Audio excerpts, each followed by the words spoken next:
Welcome to Flat Earth Debate, Uncut and After Show. I'm your host Nathan Oakley, and if you are new to this channel, or you've not done so already, then be sure to subscribe, hit the bell notification icon and join button to keep up to date with the Flat Earth Debate.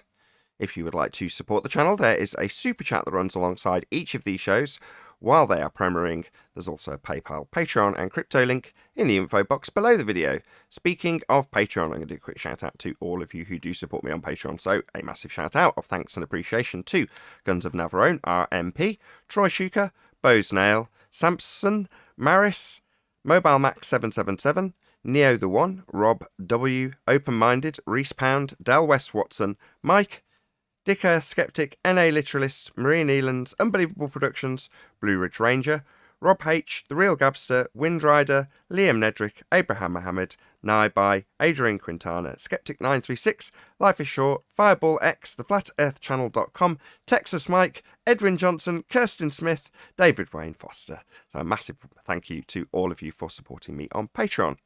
Also below this video is a link to get £50 back for switching your energy supplier to Octopus Energy. With that, I'm going to raise the mic on whoever is in Discord and Google so you can enjoy their conversation while I set up for today's live show.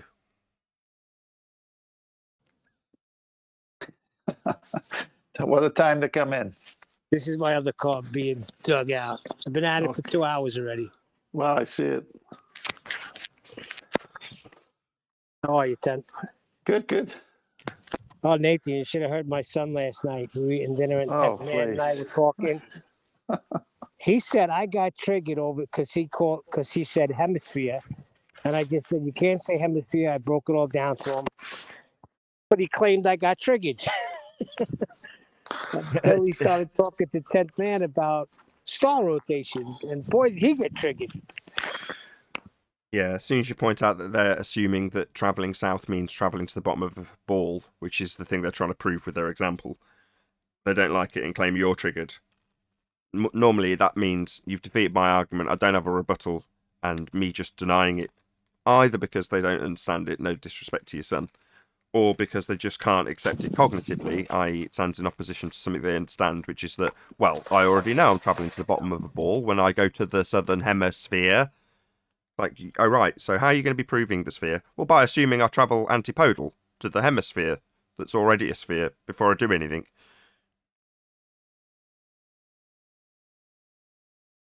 Yeah, They're begging the question, the ballers all the time, aren't they? But what was his point, Kent, that the two different star rotations again, right? He's still on that?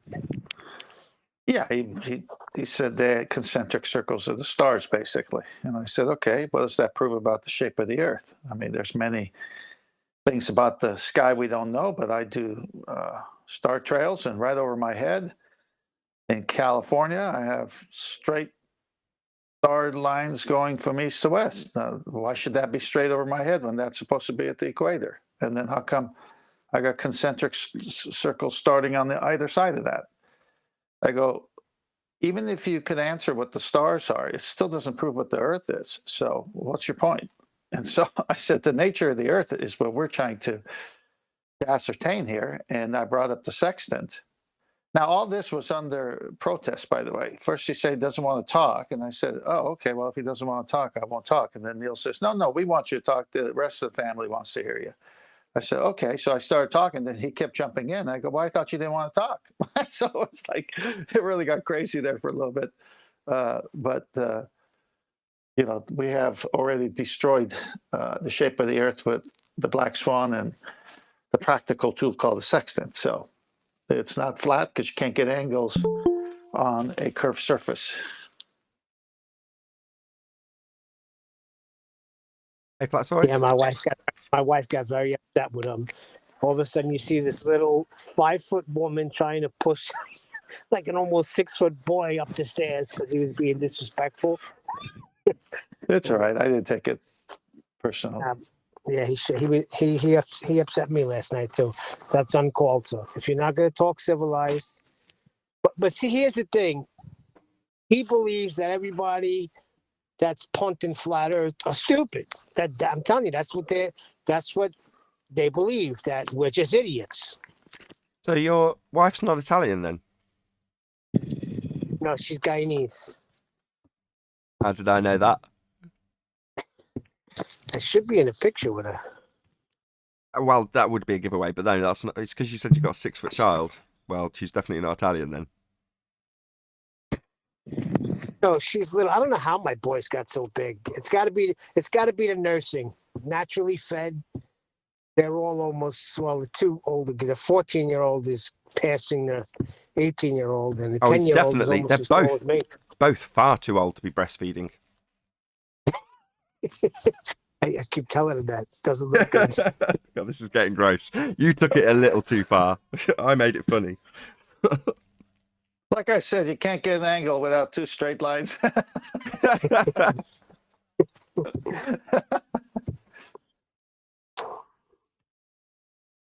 Yeah.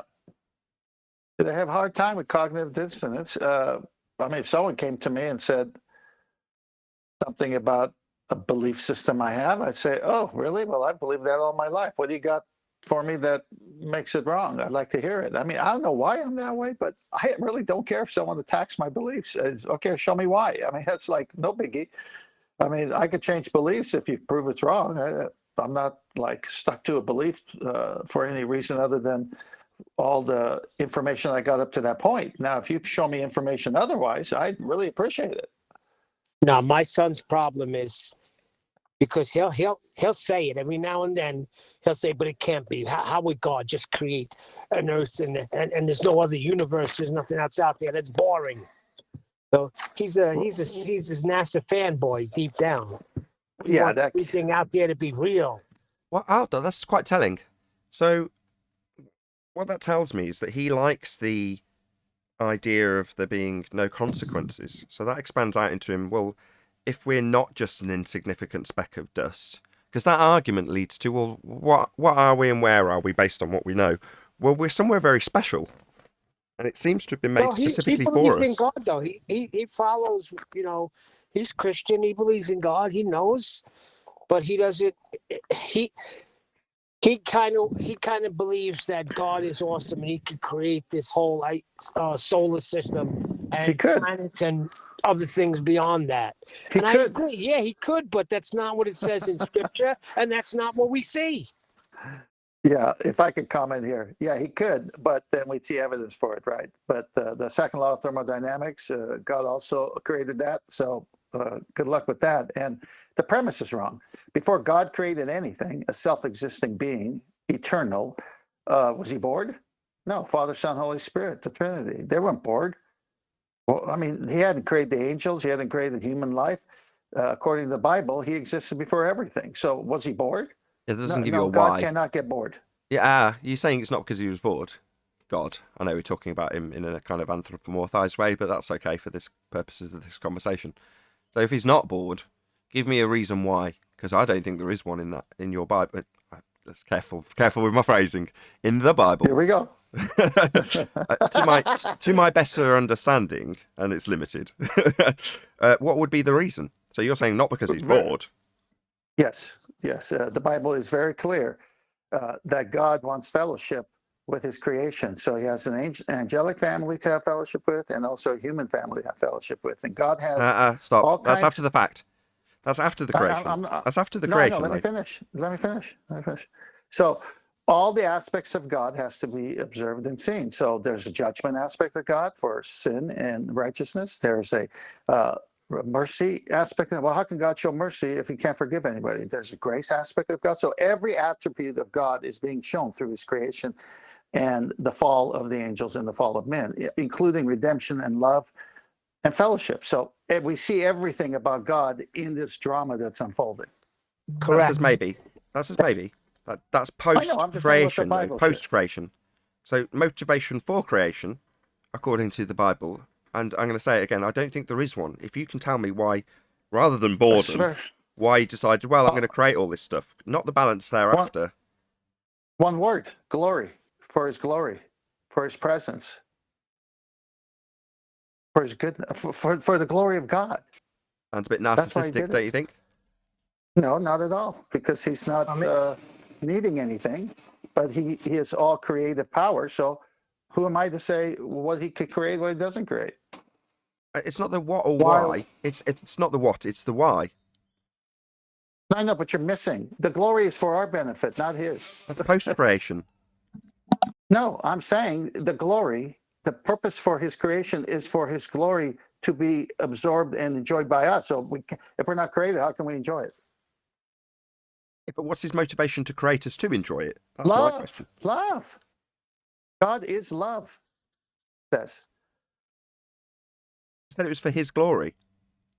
Right, but his glory is for our benefit. When we see his glory, we benefit to be in heaven with an eternal being. We're going to when go we around were in not circles. That's post-creation. We're not going to get to it. As far No. as I can ascertain, you're never going to divine the motivation of God to start in the first place. In other words, you can say, okay, we must have an intelligent agency at the beginning of it. Okay, fine. Well, if you've got someone that you can identify in an anthropomorphized way, unless you're talking about Jesus, then you can't divine that person's motivation, because as far as I can ascertain it, it's not specifically I defined. could only use the scripture and what the scripture reveals. Your names, for those who are saved, are written in the book of life before you were even created. So what was he doing there? That's before? Before the creation, it wasn't, though. Yes, it was. Before the foundations of the earth, it says. Oh, okay. Yes, he's correct. The Bible says before the foundation of the earth, he's a lamb slain before the foundation of the earth. Okay, that's interesting. Still doesn't give me a motivation for why you'd start the process. Love. It was created for his I son, don't it know. says. Hold on. That's true, because God's word God is says- self-sufficient. He doesn't need creation. He doesn't need people. He doesn't need angels. He's self-sufficient in himself. So why did he create or begin to create? Because of Righteous. love and his fellowship with his created being, so that we can bask in his glory and enjoy it, so that we can have an existence, a reason. Because he has a plan for us. And how would he have a Yes. plan for us if we weren't here? Correct. I receive that. The mind of God, who could know it? That's right. We can, because we have the mind of Christ. Well, it says in Romans that the creation itself bears witness of the Creator. So we say, thank God for this waterfall. Man, look how beautiful this rainbow is. Look at that scene over there with the sun. I mean, this is part of it.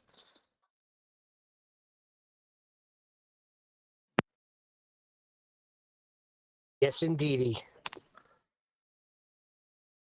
Anywho, did you know that you can't have an angle without two straight lines? That was what we were trying to teach my son last night. He was not listening, but he No, kept actually- on in the conversation. No, actually, that's something in my presentation I brought out about how navigation works with the use of the sextant, right?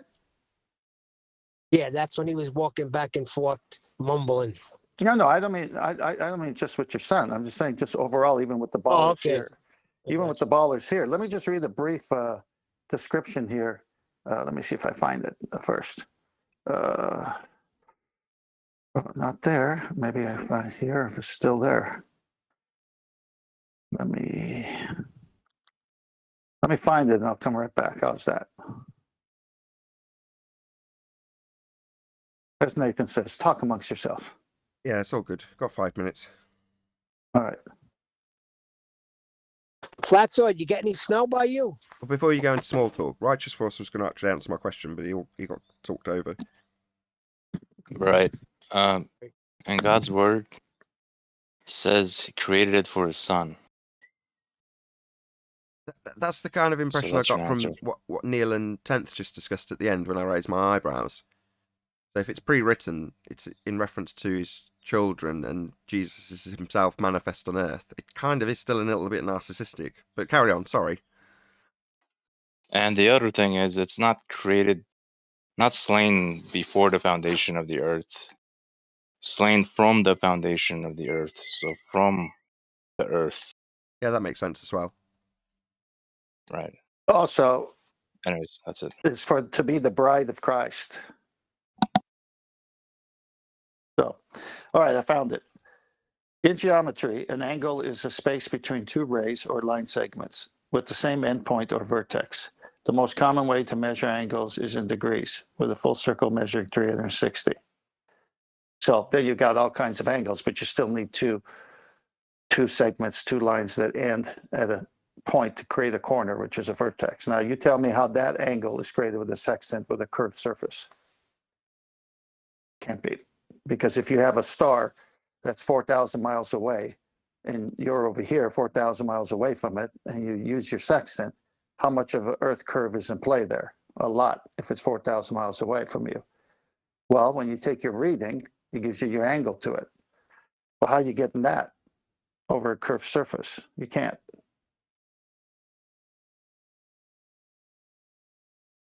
That's why they go up from the horizon up. Horizon is flat, tangent line. They go up, they find the angle to the 90 that you are, your zenith right above you. And that's where it is. And it says it's 4,000 miles away, or it might be 3,000 miles away, it might be 50 miles away.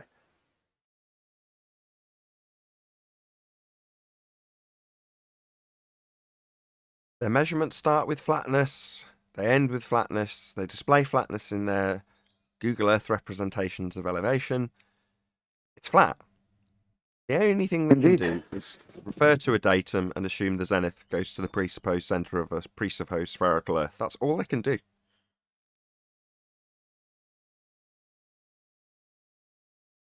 Refracted geometry is where the game ended. Bent tangent lines. Swan. Exactly. Black Swan. I killed it. Well, I'm getting before the foundation of the earth, from the foundation of the earth. Well, it's all for the purpose of giving Christ a bride anyway, so. Correct.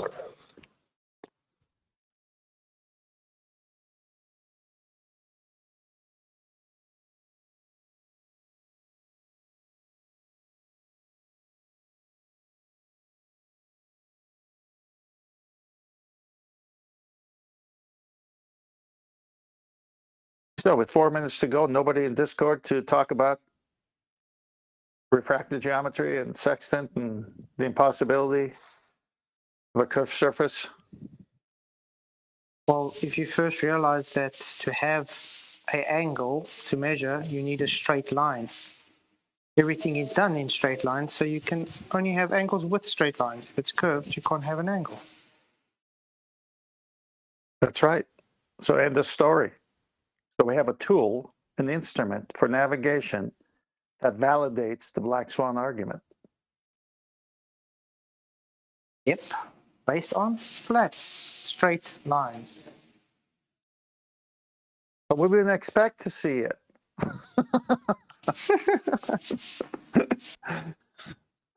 But how'd you measure it? Nobody claims the horizon is Earth curve. Thank you, Tim Osmond.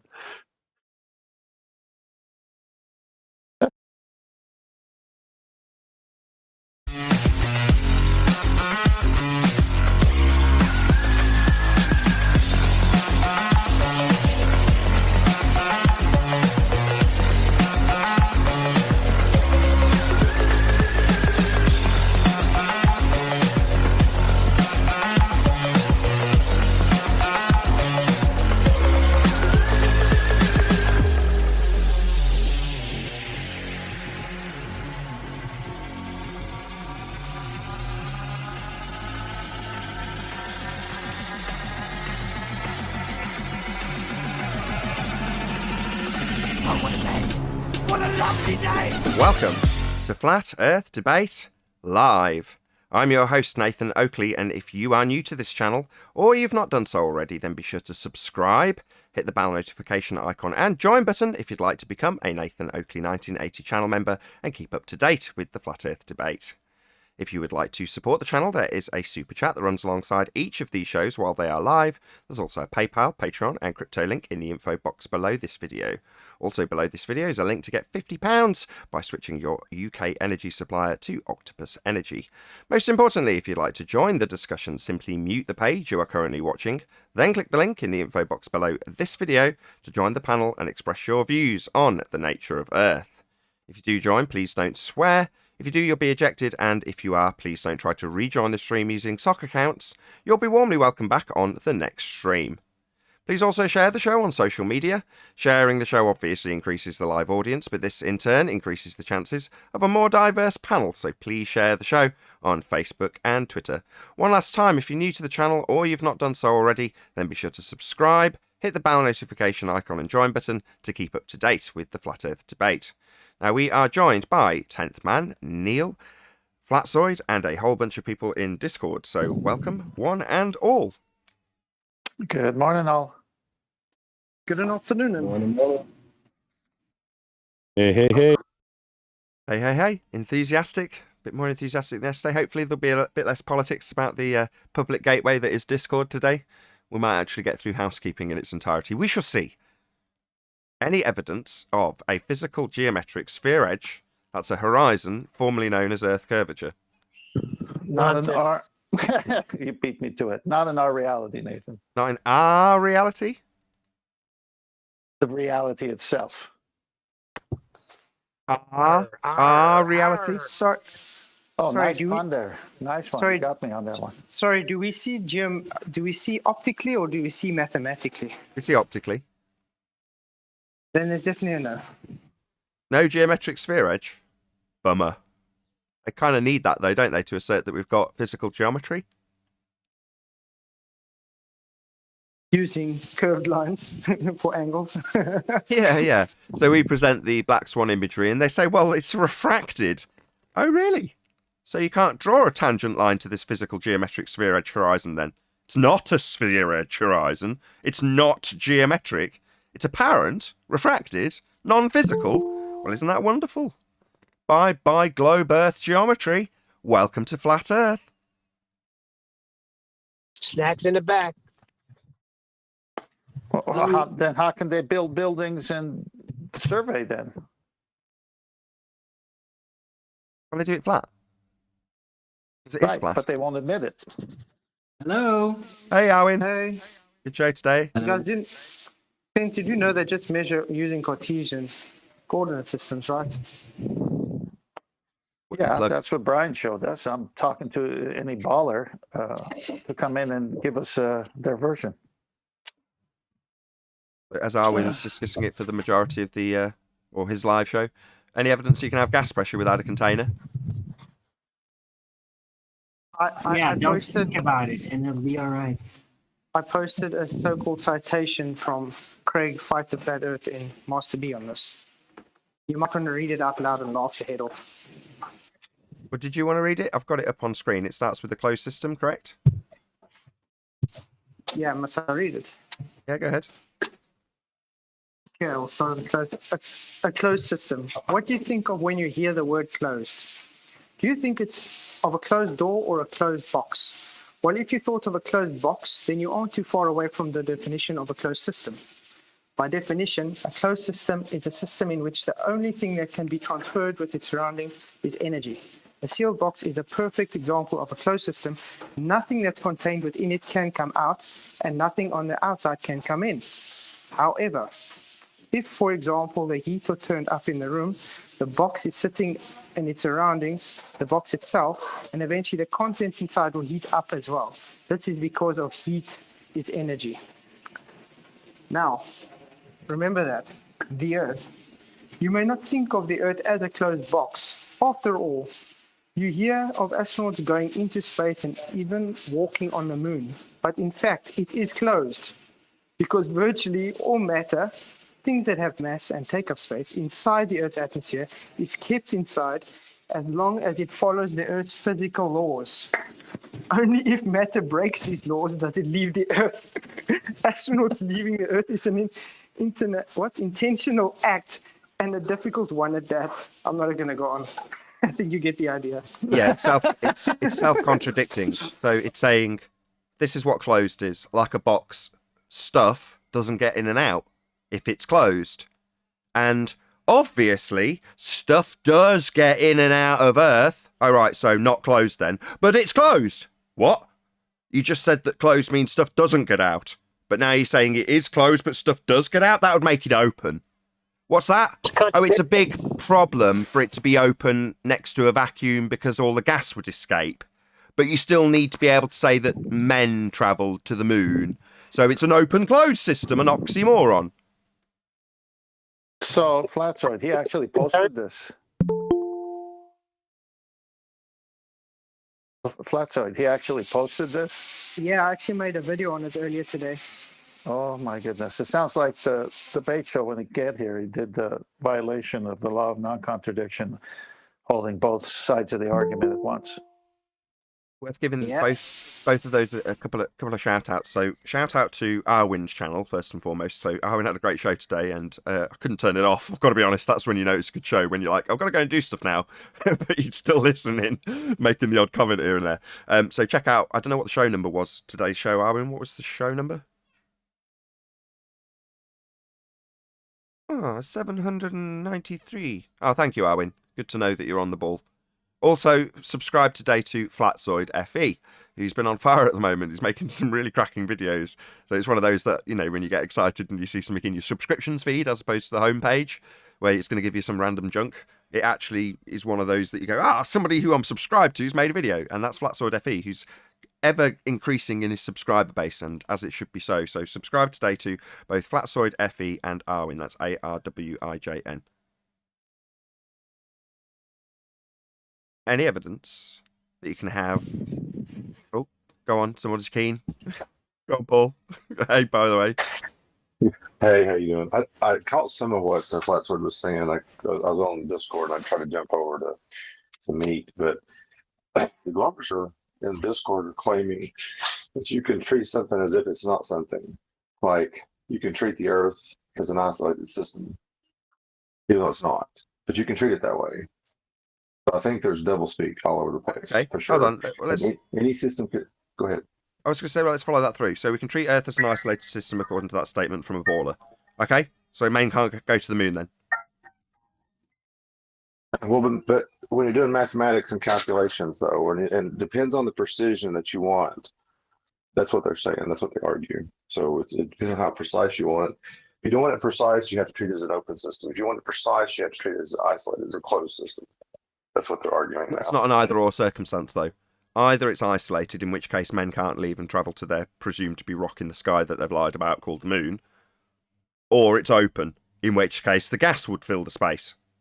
You can't have it both ways at the same time. You're looking at it from the wrong viewpoint, aren't you? You're looking at it from a valid, scientifically valid and commensurate with natural law viewpoint. But if you look at it more from the perspective that we must be able to go to the moon, then it's a lot easier to accept the contradiction that it is closed, yet if we want to go outside, it's open. It's not so much you can view it like that, it's that if you're going to stay in the ball paradigm, you have to view it as open and closed. Even though that's a glaring contradiction. Shout out to Joseph369, who's joined us, Penguin. Thank you very much indeed. Welcome. But it goes a step further, though. They can even treat it as an isolated system, not just closed, but the Earth can be an isolated system. Yeah, we covered this. That in Discord the other day. Yeah. Then men can't go to the moon. I just love how they claim it has to abide by the natural laws, but in the same sentence say it can escape the natural laws. They had another word in there, though, didn't they, Flatsoid? They had the word atmosphere about a sentence prior to that, didn't they? Yep. Right. So in there, let's just bring it back up. So because they've already qualified what they're going to be talking about when they just talk about laws of nature, they're talking specifically about atmosphere.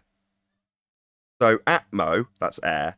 Sphere, whoa, hold on a second. So this is trying to overcome the gas filling the space problem by saying that air takes the shape of a sphere because they arbitrarily decide that air is sphere-shaped, when in reality it fills the availability of volume it has. It'll fill the containment available to it. Not take the shape of a sphere, but they've qualified that because they've got a whole sphere-shaped air law, haven't they, Flatsoid? Yep, and those air laws are based on normal gas laws as well, but they like to ignore that part.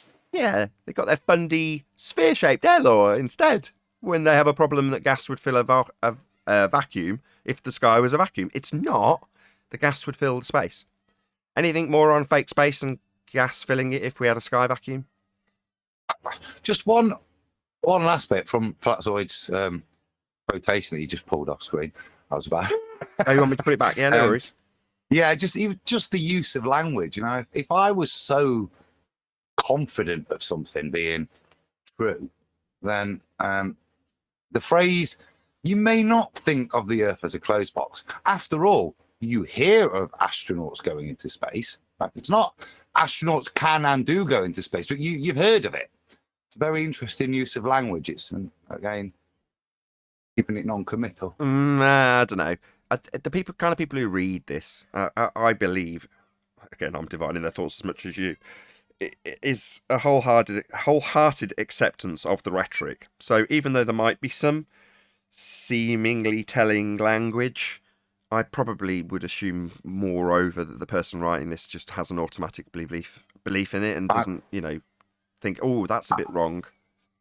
I'd think they're a full Satanist, and by their own religion, they're not allowed to directly lie to us. They have to lie to ourselves. I understand. There's the law of reversals in there, and it's very Crowley and blah, blah, blah. Mm-hmm. Well, Adam, it says on the second one about the Earth, astronauts leaving the Earth is an intentional act. So how does an intentional act violate a natural law?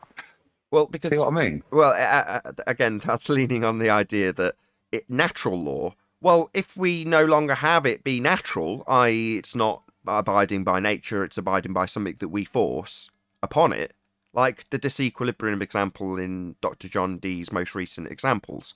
Well, what can I do? Well, I can interfere with the natural order of things. Well, therefore it's no longer natural. You guys. Hello, whoever that was. Yeah, can you... Zilty, yeah, we hear you. Good to have you. Hey, how's it going? I got something on the gas pressure without a container thing. Epic, go right ahead. I know a guy that worked for Lockheed Martin, and he was building the fuel tanks for the space ships or whatever. And he claims that NASA is lying about space being a vacuum. It's actually zero pressure. So I just want y'all's opinion on that. You want our opinion on a claim about what space is or isn't? Is that what you're saying? Yeah, his claim is that he knows NASA is lying about space being a vacuum.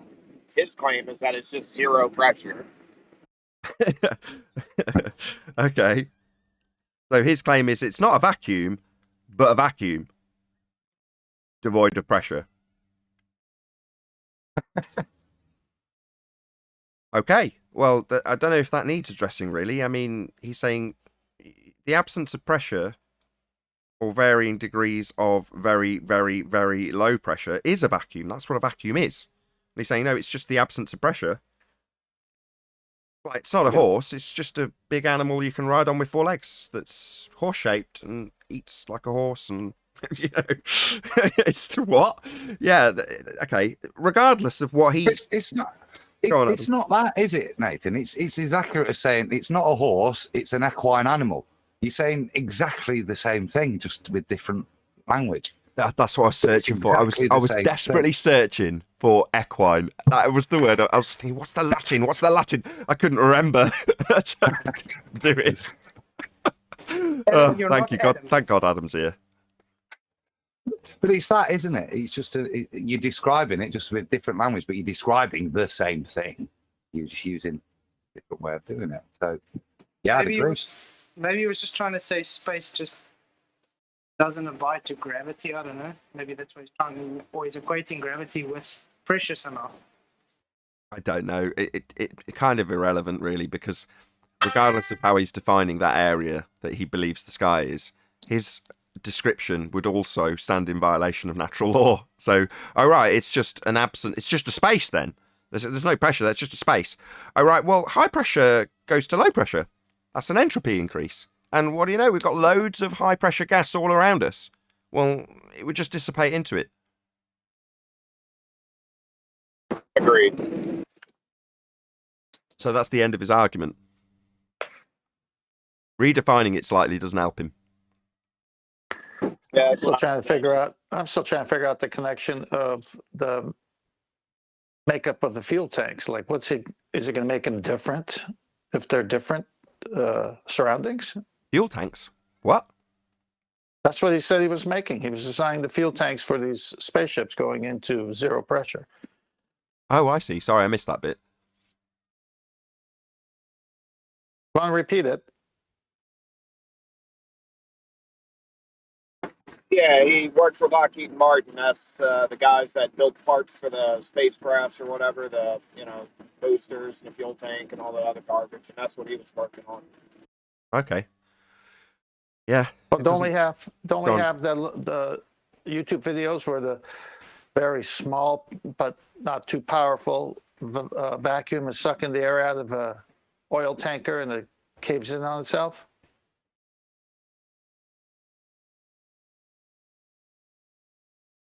Yeah, we got those. So how does he design his fuel tanks not to do that in zero pressure? What zero pressure? Let's not do this. Let's not now ask him about how he designed something to work in a place that isn't real. So this is the whole point, that the way that the lie has been set up is with honest, decent people like this guy who does something physical. He makes something physical. It's going somewhere physical. His assumption is that tank is going to go into space and therefore has parameters that he's having to work within that he can replicate on Earth, i.e. vacuum, and then test his equipment. And based on his testing, that makes space real? No. Second law of thermodynamics violation. But because he's made something physical, he will punt space being real because he's worked within the parameters based on his apprehension of what space is and the limitations that it's said to have to make something physical on Earth. That doesn't mean it's gone into space. It doesn't mean there is a space. It just means that he's made something for Lockheed Martin that is claimed to need these parameters to work in a place that isn't real. Well, according to Craig's citation that Flatoid showed, it's not, because it's a closed system. Yeah, so as it getting out of the isolated system then, yeah, exactly. But we can think of it as open, unless we're talking about gas expansion. Then we definitely don't. We think of it as closed. But men can get through it, therefore open. But closed for gas. Open for much bigger things like rockets. But closed for gas. That's still here. Atmosphere. Fundy belief and air. Any evidence the R value? Let's move on. Well, hold on. I wanted to say, they do claim gas does escape, though. A little bit of it. What? They do claim what? A little bit of gas escapes. Yeah, exactly. 90 tons of helium a year or something in it. Or oh, I see. And the rest goes down, go boom, boom, does it? Yeah, it does. Well, on that, Nathan, I was doing pottering this morning in between Archie's lessons. He's been watching The Bloody Martian, potatoes in space. My wife's got, and I'm going, not watching this. And I got into the conversation we said about why I'll watch certain sci-fi and not others. And then literally there's a space module docking in the vacuum of space, and it's obviously hurtling at relative speeds of thousands of miles an hour to relative, and then just to slow it down to perfect docking, there's this little bit of venting just to finally control that fine motor control for the docking in the vacuum of space. And it's stuff like that when we was talking about films that wind me up, purported as real. That it is exactly that. They're pimping this use of gas pressure in a vacuum as if you can use it to steer. As if there's a vacuum to begin with. I know exactly what you're talking about. We talked about this the other day when we were talking about potential globe benefits. One of them being that you can suspend disbelief that far. In other words, if you're a fundy globehead, or not even a fundy, just a normie, and you're watching The Martian with Matt Damon, right? You can just suspend disbelief about that being something that's possible, regardless of the fact that Matt Damon isn't really there. Well, your suspension of disbelief in terms of that propaganda piece, which is what it is satisfied the moment you watch the movie, because you as a normie don't even give it a second thought that it's possible to travel through a vacuum. Not only do you not give it a second thought whether or not it's possible to travel through a vacuum, you're automatically under the assumption that the sky is a vacuum. So therefore, jobs are good, and it reinforces the programming. You then under the apprehension, regardless of how terrible the movie is, that there's a sky vacuum. That's all it's trying to achieve.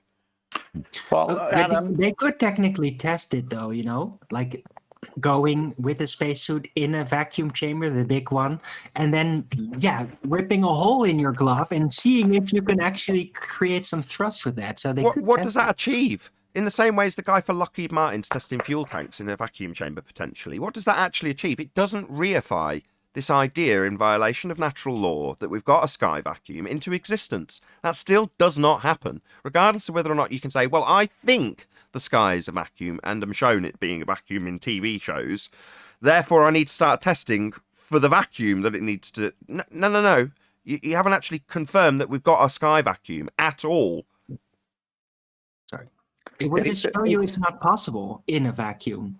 It wouldn't show that. Really quickly decompress. It's impossible for anything like on Earth to ever demonstrate that.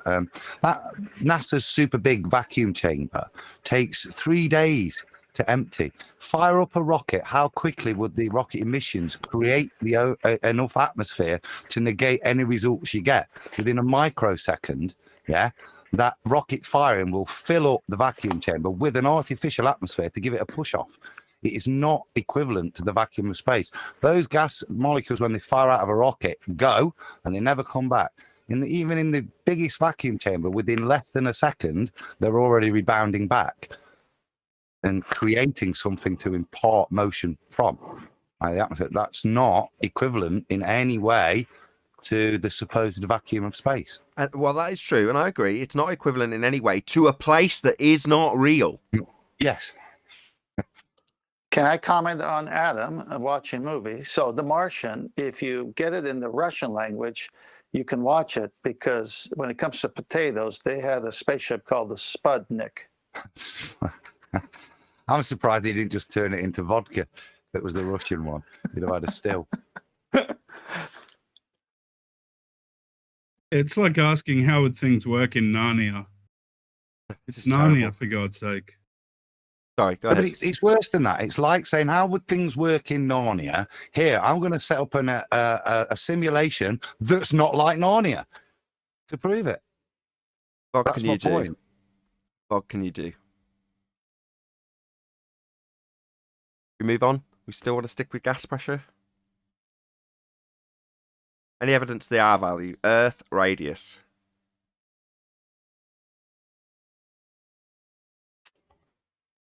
From Nottingham.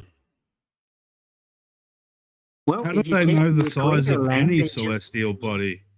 They take an assumption of a spherical surface beneath their feet, utilize a physical geometric sphere edge horizon, calculate a dip angle to the apparent horizon with a zenith to a 90-degree angle astronomical horizon, and then they can use trig to derive an R value. So an assumption of a physical horizon gives them an R value. They then superimpose the R value derived by a physical horizon for Earth onto Venus.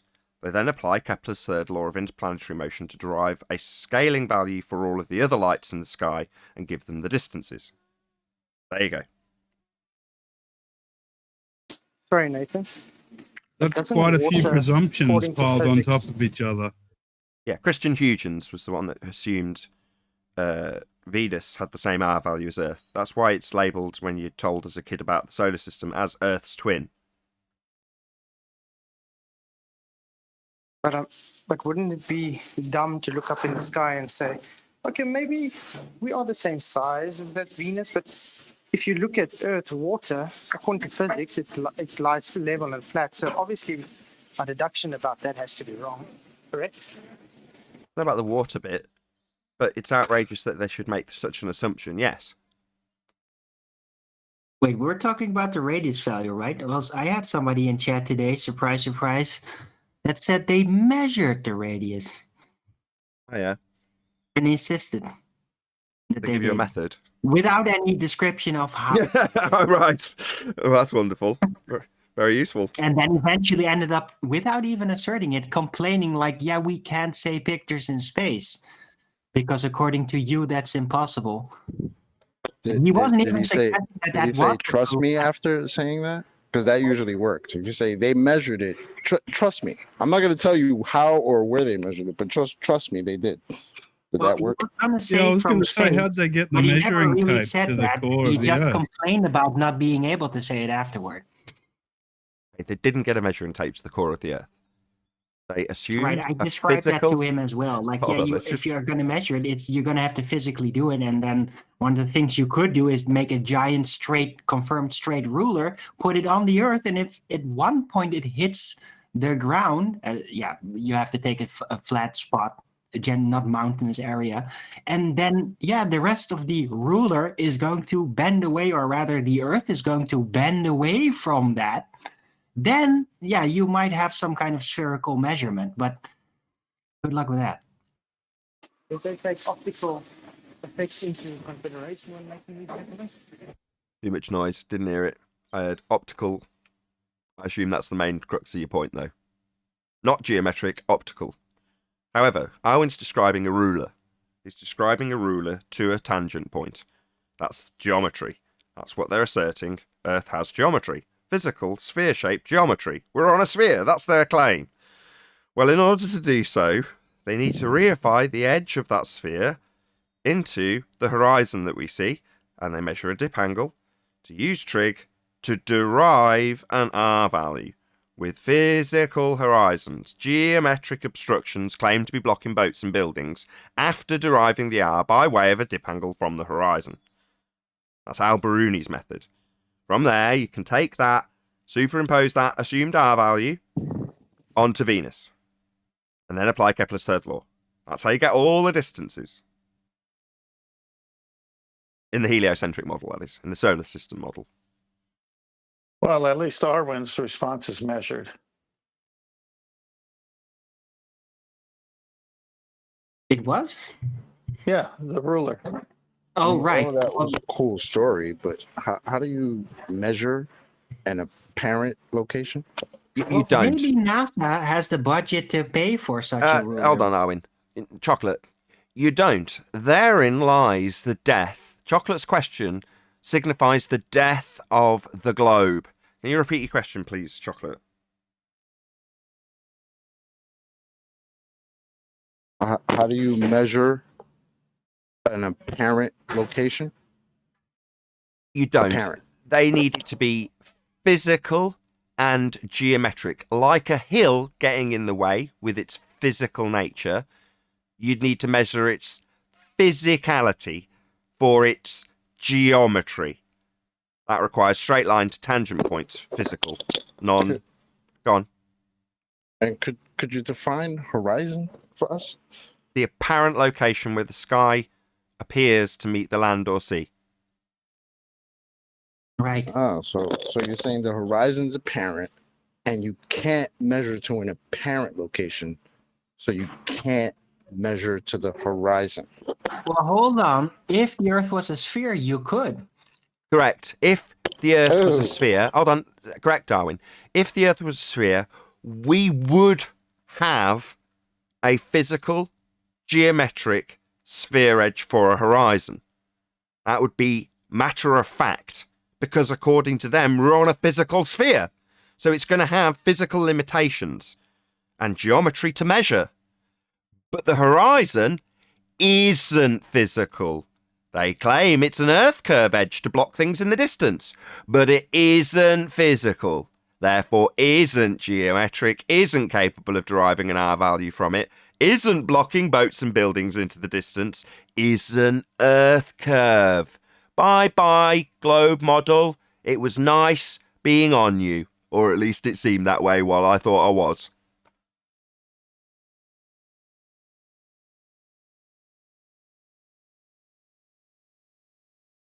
All just optical job. Yeah, again, check out Flatsoy's channel for his examples that he's been coming up with recently, triggering quite a lot of ballers just by showing how well the world actually works. By moving a camera away from something and watching it get smaller, not remaining the same actual size like it does in their maths inside view. No, not that.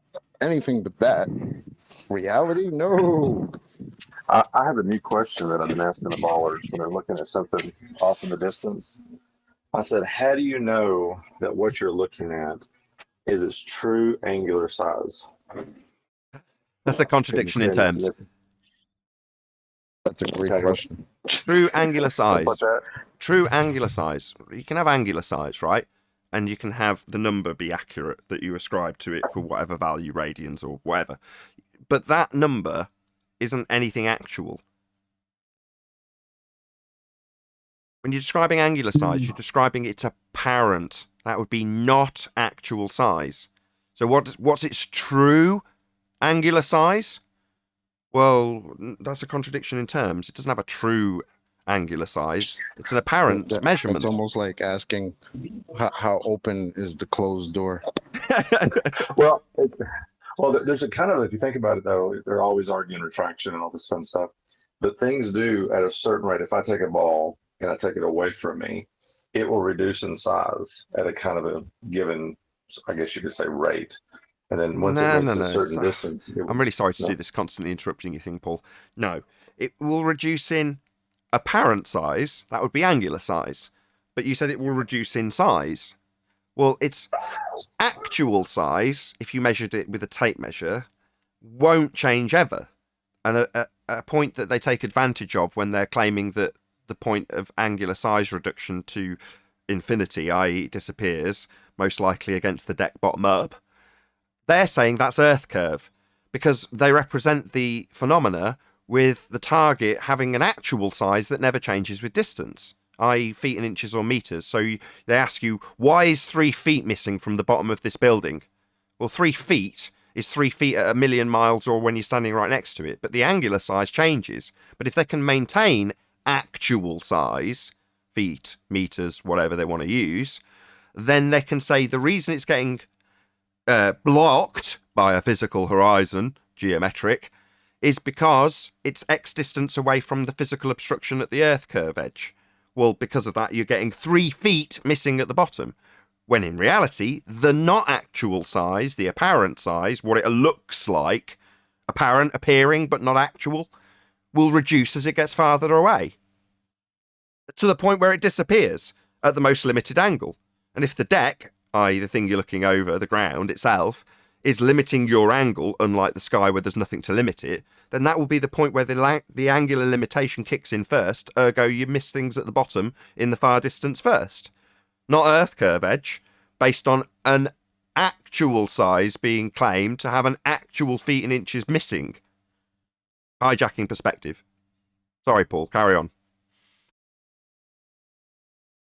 No, it's just about, I'm actually focusing more on the atmospheric aspect of things. And I hear what you're saying, but it's just, if they're going to say that things aren't distorted, then they're going to have to determine what this thing they're looking at is, what it would truly look like, let's say, without which you can't do without an atmosphere. So if we're looking at its true angular size at that distance, what that thing would look like so far away, you'd have to know what that is to be able to determine if anything's distorted, changed, or not equated. So they have to answer that question. That's the only thing I'm saying. But yeah, obviously, Every time you say true angular size, I'm like, huh?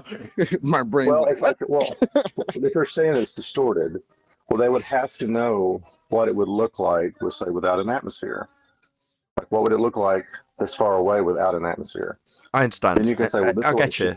I get you. What you're saying is, if there was no atmospheric effect of it being slightly squashed or magnified or whatever, if you knew in degrees what the angular size was without atmosphere, without any interference, then you could then equate how much you saw in terms of how much distortion, if you want to call it that, was taking place. But you'd have to get a baseline. You'd have to get a control. And you can't achieve that. Now, in spite of that, their entire model, everything you see, without exception, isn't where it really is, according to their model. Everything is refracted and bent around the surface of a sphere Earth. Therefore, nothing that you see is actually situated where it really exists in their model, as mad as that sounds. Everything's refracted. and their refraction's bending around a sphere Earth. Nothing's where it's supposed to be according to them. Amazing as it may be. So it's back to, it's a couple of years old now. Clock at 20 miles. I see it because it's there. Whereas their explanation is it's a slightly looming, non-standard refraction, i.e. a holographic projection of a clock from behind the reified, now debunked horizon that's Earth curve edge. Right. That's Oh, by the way, concerning that, if I may for a second, Go on. I challenged the Globers in general today in my chat. Could you please basically design a lens that could make a confirmed spherical or a hill-like surface look into a perfectly flat plane with horizon effects? Can you make a lens that can do that? Because I know there's lenses that can do the other way around. Any flat surface could be made to look kind of roundish with fisheye lenses. Could you do the reverse? Is that even a physical possibility, since you assume that to be there constantly? So what you're asking for, because they've used terrestrial refraction to flatten out what we actually see, why does it look so flat? Well, terrestrial refraction, that's why it appears flat. Nothing's where it really is. Actually, it's all bent around the curved Earth, but it looks flat. Refraction at whatever rate I decide it's going to be applied today in geometry, with side-on views and things not moving in angular size, retaining their actual size. Well, you're saying, well, based on that, your explanation for the black swan is to say that it's flattened out and the horizon has moved from being a physical hill in the foreground obstructing your view of the thing in the background and become something that's now in the background behind the thing it used to be obstructing. Now, can you give me a lens that can show us that happening on a smaller scale, please? What I want to see is a former hill blocking something, like a matchstick with a little bit of, I don't know, kitchen towel roll as the hill, blocking the matchstick. Now put a lens in that puts the kitchen roll behind the match. Right, or at least make it look perfectly flat, like a stretched out plane all of a sudden instead of a round thing. That It's would not going to be happen. very interesting to behold. It's never going to happen. I'm never going to see it, though. Never going to happen, because you're trying to match up something that you can't physically exist in reality to begin with, because the side profile view, if you looking at something where you see the side of your own head and the target has a value attached to it that doesn't change no matter how far away it gets, that in no way represents reality. Well, that's the reality that 7/6R, bending light around a spherical surface, exists in. Well, because it only exists in the maths, you can't derive a lens that's going to recreate side profile, perspective hijacking Earth curve mathematics with physical horizons being made flat and moving the horizon that's not a physical sphere edge because the black swan debunked it. That's never going to happen. You're asking a bit much of this reification fallacy they hold, Darwin. I know, but hey, they claim they have the proof, so I'm actually giving them an opportunity to physically prove that it might be a possibility. I see. Good luck with that. They say it happens in the pictures, so justify your special pleading fallacy by showing us it happening on the small scale with a lens. Yeah, right. Hey, Nathan, can you use this topic and describe what they're trying to say when they say if the Earth was flat, you could see Paris, France from New York? Yeah, because it doesn't change in angular size. So if you draw you on the left and Paris on the right and draw a straight line between the two things, then according to them, based on the angular size not changing with distance, you'd just be able to draw a straight line and orthographic representation between the side of your own head being viewed in the frame and the target, in this case, France. Well, the straight line doesn't account for the fact that the actual size doesn't change with distance, but the size in angular terms has got way too small to see. But they would say, well, on a flat plane, you see forever, because their maths only has Earth curve getting in the way. I just want to pass over to Chris. He's been trying to get a word in for a while now, and he tends to join when he's got a purpose. Hey, Chris. Hey, I hate that that's my thing now, because I really don't. So, no, I was just going to add, going back to the horizon. So I got Rumpus to admit that you could have a horizon on a flat surface or a flat Earth. And then I said, well, how would you know the difference if it's flat or round? And he said, oh, well, because you can measure to the dip angle. So kind of circular there, right? Very. Also, if he asserts that you can have a horizon on a flat plane, get him to draw that in the same method that he uses for his Earth curve maths, where the only cause of a horizon is Earth curve getting in the way. That's orthographic representation. You on the left, Earth curve in the middle, target on the right with a feet and inches value ascribed to it. Well, ask him to draw the same example with a flat plane, and then get him to point out where the horizon is. Oh, there isn't one. Right, so when you draw an orthographic view on a flat plane, there's no horizon, and yet we have one in reality. So the only cause in their maths for a horizon is an earth curve edge getting in the way of stuff. Draw it without that earth curve, and there's never a horizon. I don't know. A lot of globers might not like that answer because a lot of them say you can't have a horizon on a flat surface. Yeah, because their math says. Yeah, because their math says the only reason we have a horizon is because it's earth curve getting in the way. There is no vanishing point. It's just earth curve. It's the only thing in their column. Well, I had a glober the other day, actually, for the flat Earth, when he was saying he's been up on the Shard and he could see France from the Shard in London. That's 150 k's away. Well, maybe he can. But, I mean, maybe he can. I bet it was really, really, really small, though. Yeah, but that shouldn't be happening on their globe, though. Yep. Being very small, having a very low observer height definitely conceals what you can see past the surface you're looking past. Basically, it limits it dramatically. The smaller you get, the lower your observer height is. However, it doesn't completely take away your ability to see too far for a globe, though. Yeah, because it doesn't exist in a globe. See Flatsoid FE's example with his colour chart and him raising and lowering the angle, limiting your angle of view to the point of infinity where you can no longer see it because it's on a piece of paper that you're looking down on. Well, that's merely a demonstration of angular resolution being limited as you raise and lower a camera. Well, the same effect is true if you look over a vast distance. I like to give the example with a brick. You take a brick out to a mile, and you can just see it on the horizon, right? So you push it out to 2 miles, and you can't see it anymore. It's too small. On the horizon, it has vanished a couple of miles. So your 8-inch brick disappears. Well, then someone comes along, takes the same exact brick, and builds a 100-foot skyscraper on top of it. Well, from 2 miles, you can definitely see the skyscraper, but you still can't see the brick at the bottom. The angular resolution to that point in the distance is still too limited to see it. It's still too small. Ergo, you've lost a brick at the bottom of the building. But the globers would say, why can't you see 8 inches of the building? It's like, no, the angle to the bottom of the building is too limited. So you can't see it, like you can't see the brick. Now, when we do this example with globers, they'll say, well, yeah, I can see the brick at 2 miles. Well, what about 15 miles?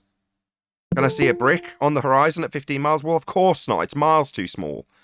But then you build a skyscraper on it, and there's a good chance that you can see a skyscraper 15 miles away. But you can't see the brick at the bottom. It's too small, too limited of an angle. Well, that's angular resolution. Perspective.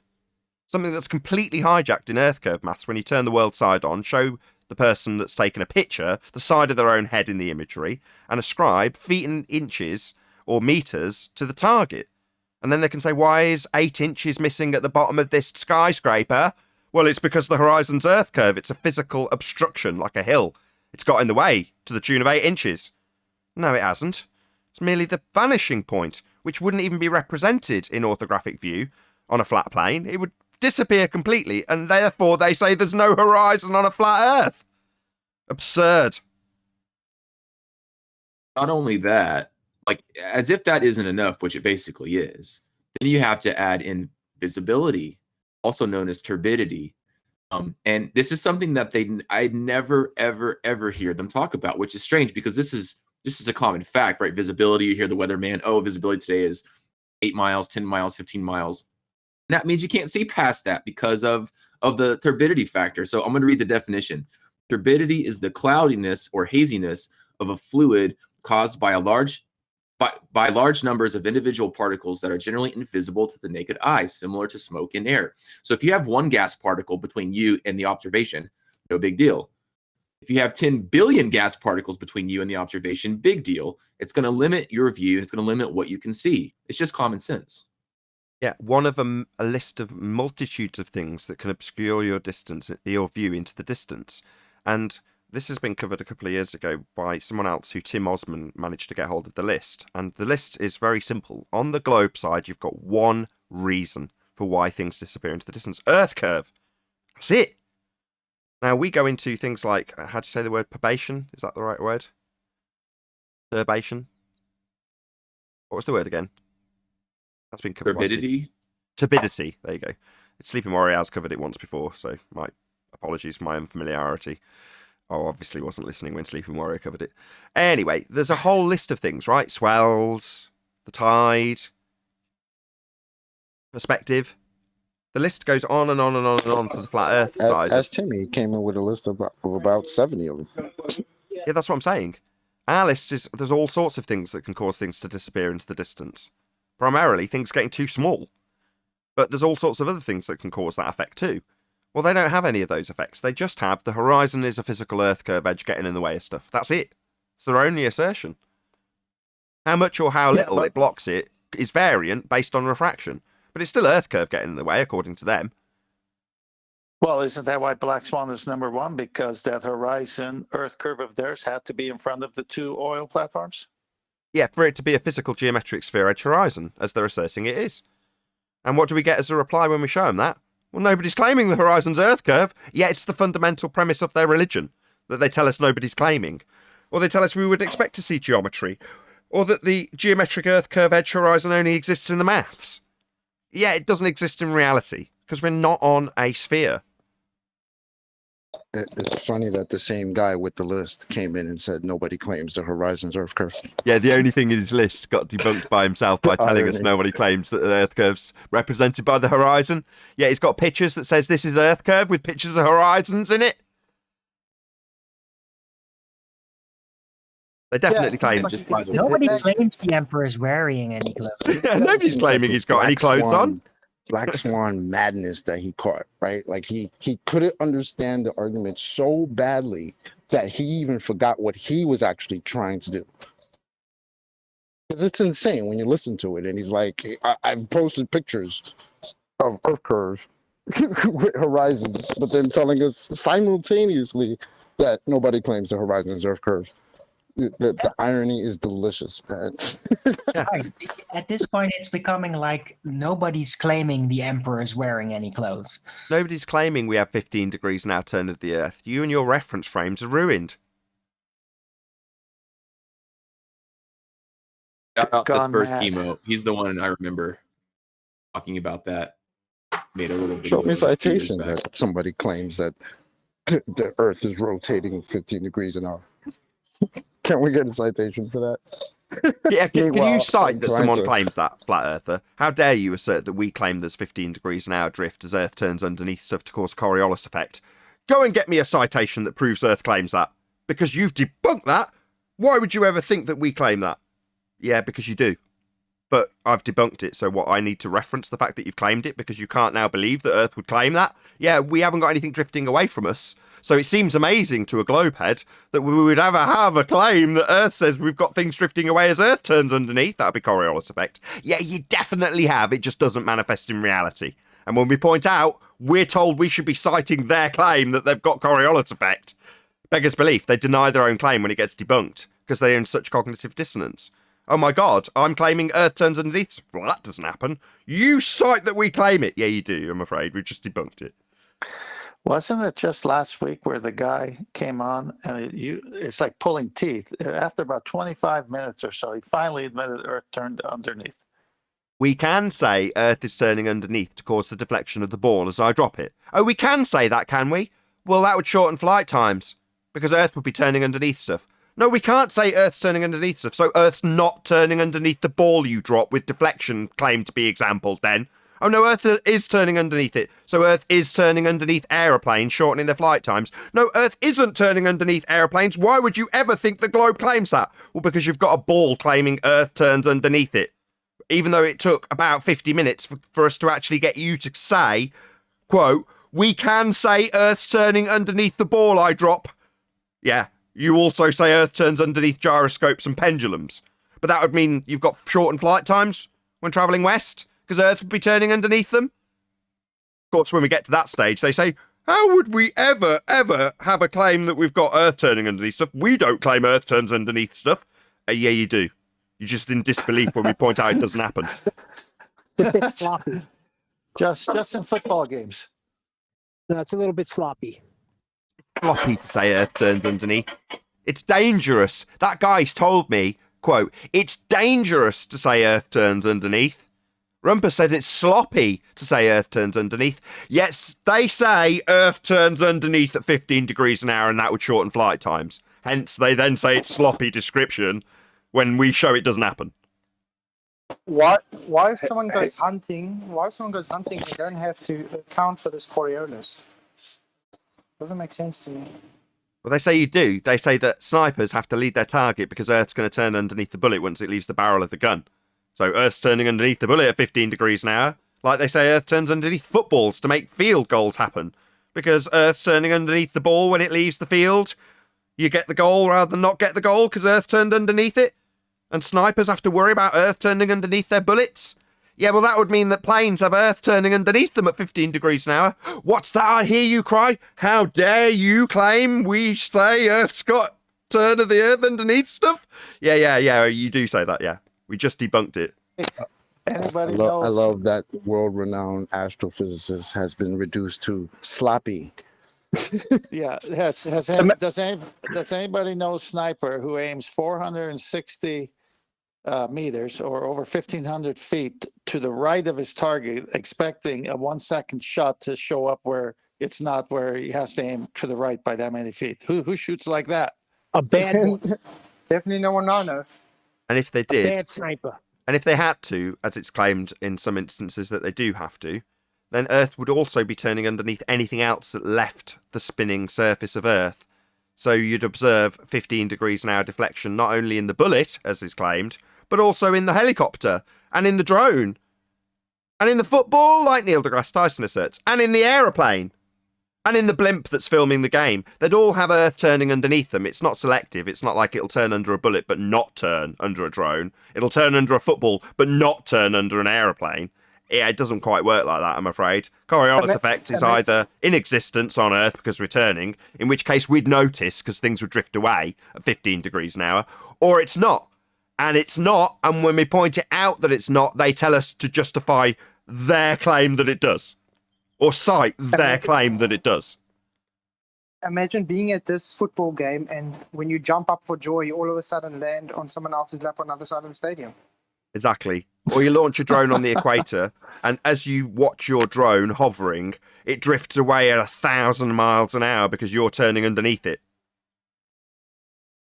Well, while we're on it, when you do any kind of research as to what snipers do, it has to do with temperature, what the wind is doing, and the velocity of the caliber and the distance of the shot and how much it's going to slow down so it has an arc that they have to anticipate. Nothing about Earth turning. It's because it's not. We'd notice. Things would drift away. What about my bee in the beehive? Same thing. Yeah, Yeah, you that's have a They'll tell you in the powerful manual- constant In the westerly. manual, it accounts for Earth turn. That's right. South, north, and east winds debunk this notion. Correct. Whoever said that? Get back to Yeah, the and you'd bees. have a What's he saying? constant, powerful westerly wind.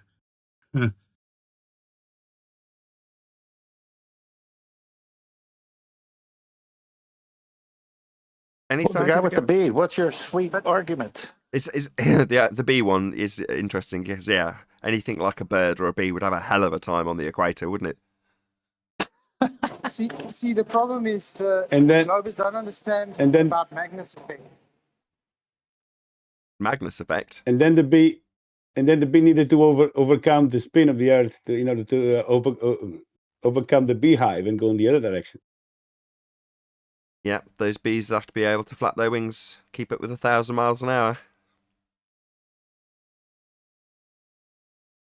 you want to go on to the Magnus effect, Planetoid, or Magnus effect. yeah? What about it? Every gun that you shoot far range, you have the Magnus effect thanks to barreling. They think because it's barreling and it's going that way, they think that's Coriolis. It's just the Magnus effect due to the barreling of the rifle. Again, like I say, if they want to account for what you're saying is the Magnus effect with Earth turning underneath the bullet to cause a not actual deflection as you turn underneath it, then we'd be turning underneath stuff that's not attached, like drones, blimps, hot air balloons, footballs, anything else. If you jump up and down, If it's not attached, you're going to notice drift, i.e. Earth turning underneath that thing. And Nathan, this is where in the past, I haven't heard it lately, they've always said, yeah, but that's powered flight. It's like, yeah, even better, because then the Earth is turning underneath the helicopter that's hovering, powered flight. So powered flight doesn't change the Earth turning. It's a glider isn't powered flight. Why isn't the Earth turning under a glider? It's irrelevant because Coriolis deviation is not actual deflection observed as you turn underneath. So to have Coriolis effect, you observe something in the example you've given, a drone hovering. Well, the drone hovers, but on the equator would seem to fly away at 1,000 miles an hour. Well, it's not. It can't fly at 1,000 miles an hour. It's a drone. But the effect would be induced because it's claimed you turn underneath it. So the effect you're seeing is something that's actually hovering, that would be relatively stationary in its relative position in space, moving away from you at 1,000 miles an hour. Not because it can fly at 1,000 miles an hour, not because it is flying at 1,000 miles an hour, because you are claimed to turn underneath it. So it's a not actual deflection. It matters not whether or not the item is powered. It matters only that you see it moving because you are turning underneath it. That's how you get Coriolis effect. So it's nothing to do with the motion of the projectile. It's a not actual deflection. So if you're describing something like a bullet and you're describing it going through an actual curved motion, well, that's not Coriolis effect. The bullet would be travelling straight, and the reason it seems to curve would be because it's claimed Earth turns underneath. So you're observing it seem to move off its straight path, not because it is, because it seems to as you turn underneath it. Well, therefore, detailing what the powered whatever it does is irrelevant. Doesn't matter if it's powered or otherwise. You've got to see it drifting because you're turning underneath it. And if we're not seeing it drift, well, because it's powered, well, then we're not seeing Coriolis effect, which is what you're claiming on the globe side proves we are on a spinning surface, because 15 degrees an hour deviation as Earth turns underneath things that aren't attached, that's Coriolis effect. But to summarize the point, the most important part, you have to be turning underneath for there to be Coriolis effect. That's what Coriolis effect is. With that, I'm going to say, if you are watching this on either Nathan Oakley 1980 or Nathan Oakley premiering streams, then stay tuned, as there will be an after show to follow. Unfortunately, if you are watching this live, this is where we bid you farewell. A huge, massive, enormous thank you to all of you who smashed the super chat, liked, commented, shared, subscribed, or joined as a Nathan Oakley 1980 channel member.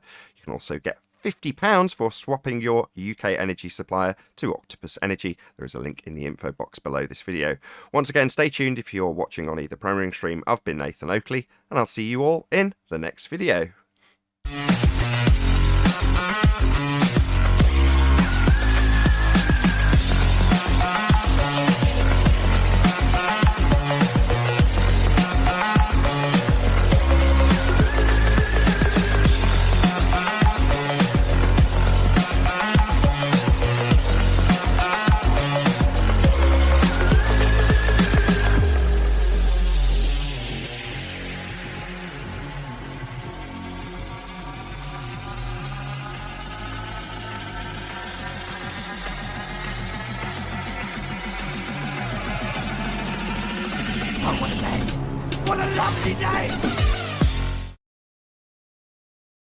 So horizon is Earth curve to now, who says the Earth is spinning? Nathan, hello. Hello. You forgot we've heard before. Who claims it's a Yeah, you remember me. First of all, I did not say Oh boy. it's dangerous to say. I said you should not say that the Earth is turning underneath the object, because Okay, welcome to Flat Earth. Understood. Excellent. Welcome to Flat Earth. I said welcome to Flat Earth then. Welcome to Flat Earth then, easily- because if we're not saying Earth turns underneath stuff, then there's no Coriolis effect as claimed. They claim there is look, Earth. Because my bad. the different speed My of bad. the object. My bad. My bad. So you're saying it's not allowed to say Earth turns underneath. For there to be Coriolis effect on Earth, as is claimed there is, Earth turns underneath stuff at 15 degrees an hour. If you say we can't say that, welcome to stationary Earth. No, Nathan, I'm saying you should not say that. Yeah, we shouldn't say Earth turns underneath. I get what you say. We shouldn't say Earth's turning underneath at 15 degrees an hour, even though it's claimed Earth turns underneath at 15 degrees an hour to give us Coriolis effect. We should not say that. Welcome to stationary Earth. Look. Of course, the Earth is turning underneath. Oh, of course it's turning underneath. So what, we now immediately should say it's turning underneath at 15 degrees an hour to give us the Coriolis effect that you've just said we shouldn't say is happening. Yeah, you seem to be in the same cognitive dissonance as last time you were here. We can't simultaneously say Earth is turning underneath at 15 degrees an hour and not say it's turning underneath at 15 degrees an hour because that effect doesn't manifest. It can't be both. Nathan, if you would let me I would also tell you. Look, the Earth is turning underneath the object. If the Earth's turning underneath, it's a begging the question fallacy. So if Earth's turning underneath, we've got Coriolis effect, and we don't, so it's not. Look, the Earth is turning underneath it, but the... Oh, it's dangerous to say that, my friend. It's very dangerous to say Earth's turning underneath. Dangerous. Because it's not. We'd have deflection at 15 degrees an hour. No, look, No, you know how you said that the ball deflected because it was okay for us to say Earth turned underneath it? Yeah, that would be Earth turning underneath stuff not attached. That would give you Coriolis effect. You said it was okay for us to say that. Now you're telling us it's not okay to say that because you have a problem called cognitive dissonance. You're simultaneously holding two positions. Position 1, Earth turns underneath the ball that's dropped to give you deflection. Position 2, it's dangerous to say Earth turns underneath because it simply doesn't happen. I'm saying you shouldn't say it because you can easily... So we shouldn't say Earth turns underneath the ball you drop then? It's not okay to say Earth turns underneath the ball example you gave, that you specifically said it's okay to say Earth turned underneath it. We shouldn't say Earth turned underneath that ball example you gave then. Okay, Nathan, let's move on. You wanted an observation, didn't you? You said Earth turned underneath a ball dropped from a great height. Now you're telling us we should not say Earth turned under the ball you dropped, correct? Contradiction? I did not say that. Oh, you didn't say that? You didn't say, and I quote, yes, it's okay to say Earth turned under the ball example I gave. That's not a quote. I'm a liar and I'm misquoting you, am I? You're misquoting me, correct. No, I'm not. If you want to be kicked out, this is how you're going to go about it, because the whole thing was recorded. I use it as a trailer. It gets played on every single show now. You saying it's okay to say Earth turns under your ball example, but I'm misquoting you and a liar, you piece of shit. No, you are in cognitive dissonance and have very specifically told us it's okay to say Earth turned under the ball you dropped. Now you're very specifically telling us it's not okay to say that. Not me misquoting you, not me a liar. You in cognitive dissonance holding two positions simultaneously. Position 1, Earth is okay to be stated as turning under a ball you dropped in your example. Also, position 2, Earth is not okay to be declared as turning under the ball I dropped.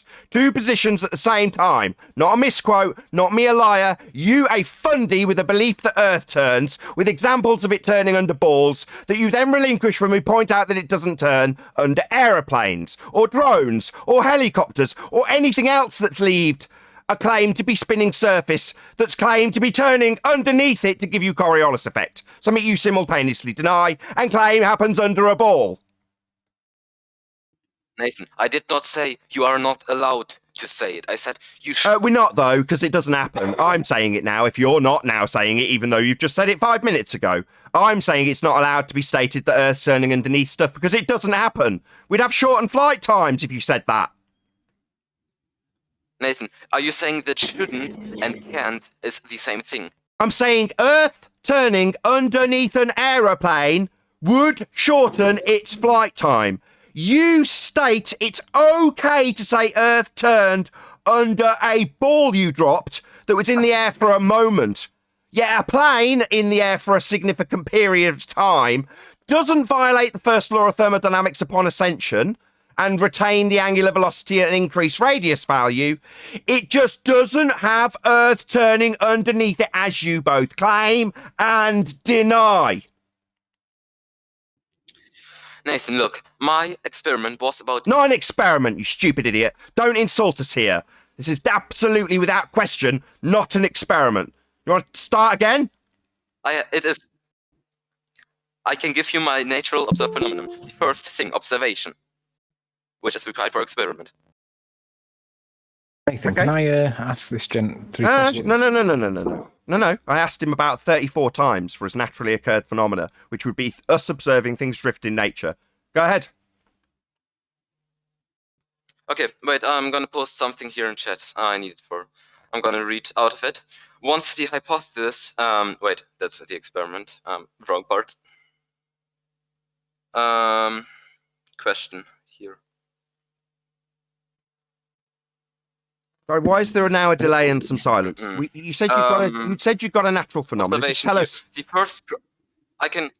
I want to read something first, then I'm going to tell you my. Just tell me the dependent variable. I've asked you what it's now going to tally up again. What is it going to be? 38, 39, 40 times? Just give us the dependent variable. I don't need a load of waffle. Just tell us what was observed in nature.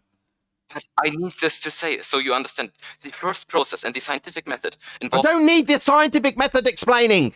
I just need a dependent variable. I had to educate you on the constituent parts of a hypothesis, and you had to thank me for educating you on it. Don't insult me. Now just give me the dependent variable for the love of God. Nathan, I just request you to listen to my article. No! I just want a dependent variable. That would be your naturally occurring phenomena that you said you'd got. I'm going to give you my dependent variable, but first I need... No, not but first. After 38 times of asking, you can just say, I observe this thing naturally deviating. Go. What is it? Okay, Nathan. I observe it in geometry, and I... That's maths! You complete idiot! Do you think coming and circle jerking us with the same mathematical reifications is going to be a natural phenomena? I've told you already, that's maths. That's not occurring in nature, you stupid idiot. Saying that I observe it in a reification of my mathematical construct isn't you directing us to a physical occurring drift. Nathan, you're saying I can't use it. Don't tell me what I can't do. Tell me what your phenomena is. I'll summarise. Now we've gone through the same motions of the circle jerk nonsense that he went through about 40 times previously. They don't have anything naturally drifting. Nothing is drifting away at 15 degrees an hour as Earth turns underneath it. As this guy both says we can say, when he gives a very unnatural example of Earth turning under a ball he drops. We can say Earth's turning underneath that very specific man-made demonstration. But when it comes to anything else, we can't say it's dangerous, it's sloppy, because it simply doesn't happen. And here we are, me saying, okay, where do we observe drift in nature? We don't. Nathan. So, I don't believe you came back here with the same nonsense, man. We told you the other day, you don't have a naturally observed phenomenon. That's why the only thing you could say is we see this in geometry, which is math. Yeah, we don't want your maths. We don't want it. We know there's nothing drifting in nature. But I can use it. You're not... Don't tell me what you can do. You can suck my nuts. No. Occurring in geometry is not physics. We want physical. That'd be where in nature does stuff drift away from you. If it's claimed to be a sphere, that would be 1,000 miles an hour on the equator. We'd notice. Nathan, I'm using the scientific method. No, you're not. I asked for a natural phenomenon. That's step one. And you give me geometry. That's not science, you stupid idiot. Don't insult us. I've already had to educate you once in what science is. Nathan, I have proof that I can use geometry. That's not science. That's abstract maths. Natural phenomena isn't geometry. Do you think by chanting geometry at me, you're going to win this one? You think chanting geometry is going to make it physics? No, I gave... No! So stop doing it, sit down, shut up, accept and wallow in your cognitive dissonance. You can't both have Earth turning underneath an example of a ball you drop and Earth not turning underneath aeroplanes and drones. 1,000 miles an hour drifting away at the equator doesn't happen. There is nothing drifting in nature. You're never going to give me an example. And you saying it's physics to say geometry is an insult to anybody who's got the vaguest idea what science even is. Not you. Not you, then. So now it's time for you to get lost. Yeah? Nathan, you want to be kicked out? Can I try a different tact? No, Nathan. I just want you to give me some evidence that I can't use geometry. Show me... It's not science! Observation. Show... It's not in scientific method. Nowhere does it say geometry in scientific method. I can quote Riley. Are you Riley? I can quote it here. Quote something. I have assigned a paper from, I don't know, I can. Wait, the quote is, I posted it in chat. Where's it from? Bit up. Observation. The first process in the scientific Where's it method from? What's the involves citation from? observation of Guy, don't phenomenon, start reading event, it. Stop. or problem. Hello? We have a method No, here, right? do you agree with First, tell us where the citation's from. Then post it so we can read along with you, so we know we're not being given something that isn't actually written down, bits that you're adding to. We need it first. Then we need to know where it's from. Just tell us where it's from. I'm going to post the link in chat. Or you could tell me where it's from, as specifically asked for. Geoscience.org, The Nature of Science and the Scientific Method. Okay. Geological Society of America. You mean So, geoscience, I'm gonna like geo from the Geological. spheres? So it's not. What are we talking here? The study of rocks. Did you Yeah. not know that, mate, Adam? The observation of rocks. Yeah, so we're not Anyway, come getting on, let's hear what they say. I can show you different papers which say the same thing. We just want to see a citation that allows That's a geometry screenshot. and scientific method. Okay. Oh wait, it's not so good resolution. I'm looking at his whatever he posted right here. It says observation. First process in the scientific method involves the observation of a phenomenon, event, or problem. Discovery of such a phenomenon may occur due to an interest on the observer's part, a suggestion or assignment, or maybe an annoyance that one wishes to resolve. Where did you get this from? Where's the geometry bit? So, That's what we sorry, were waiting sorry, for. The rest of sorry, the observation. Guy, hello? Guy who's just given us this to read out. Yeah. It makes it, sorry, can you try not to interrupt me continually? It makes it absolutely and specifically plain that what I have requested more than 40 occasions is a naturally occurring phenomena. That's what it specifically says the first step is in your citation.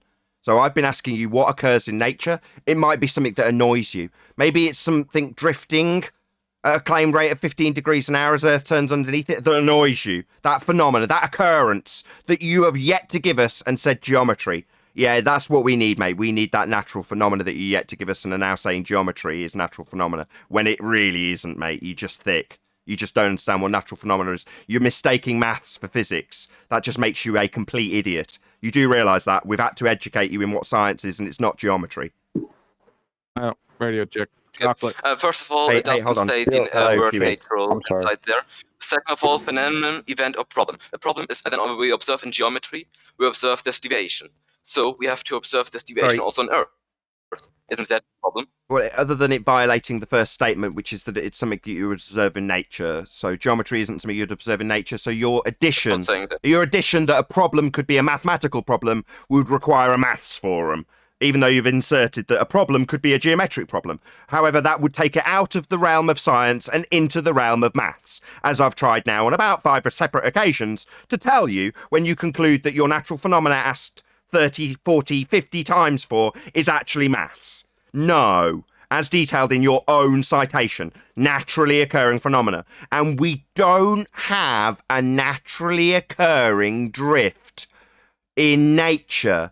Nothing is drifting away from us at 15 degrees an hour. It's not okay to assert it when you drop a ball and eventually observe a 1/4 inch drift that you can claim it's Earth turning underneath it, as you have done.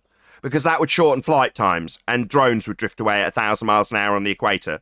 And your assertion that you've got science with geometry is just wrong. Objection. First of all, it doesn't say natural phenomenon. It just says the observation of a phenomenon. It doesn't mean that it has to occur in nature. Oh, really? What's a phenomenon? Really? What's a phenomenon? Let's get specific. What's a phenomenon? Do you want to detail what that is by definition? Nathan, I want to continue first. Or you could detail what a phenomenon is. Let's see if it's geometric by nature when we detail what a phenomenon is, because it says phenomena. So let's figure out what that is then. What's a phenomena? Or phenomenon? Maybe it's a big, long sigh as I teabag you. Nathan. So we're definitely going to need a naturally occurring occurrence, right? It's going to be something happening in nature. That's what a phenomenon is. we can also observe. Can we also? So we're not going to get a definition for phenomena, just a sigh, and are moving on to a different subject. Maybe express your cognitive dissonance. Maybe chant about how we can assume Earth's turning underneath stuff, and then tell me that we can't because it's dangerous.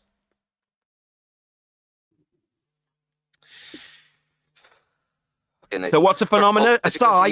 paper. Sorry, we're waiting for a definition of phenomenon. Because apparently that means geometric, doesn't it? According to you. We can also, right? What's phenomenon?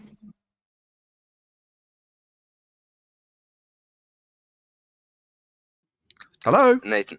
So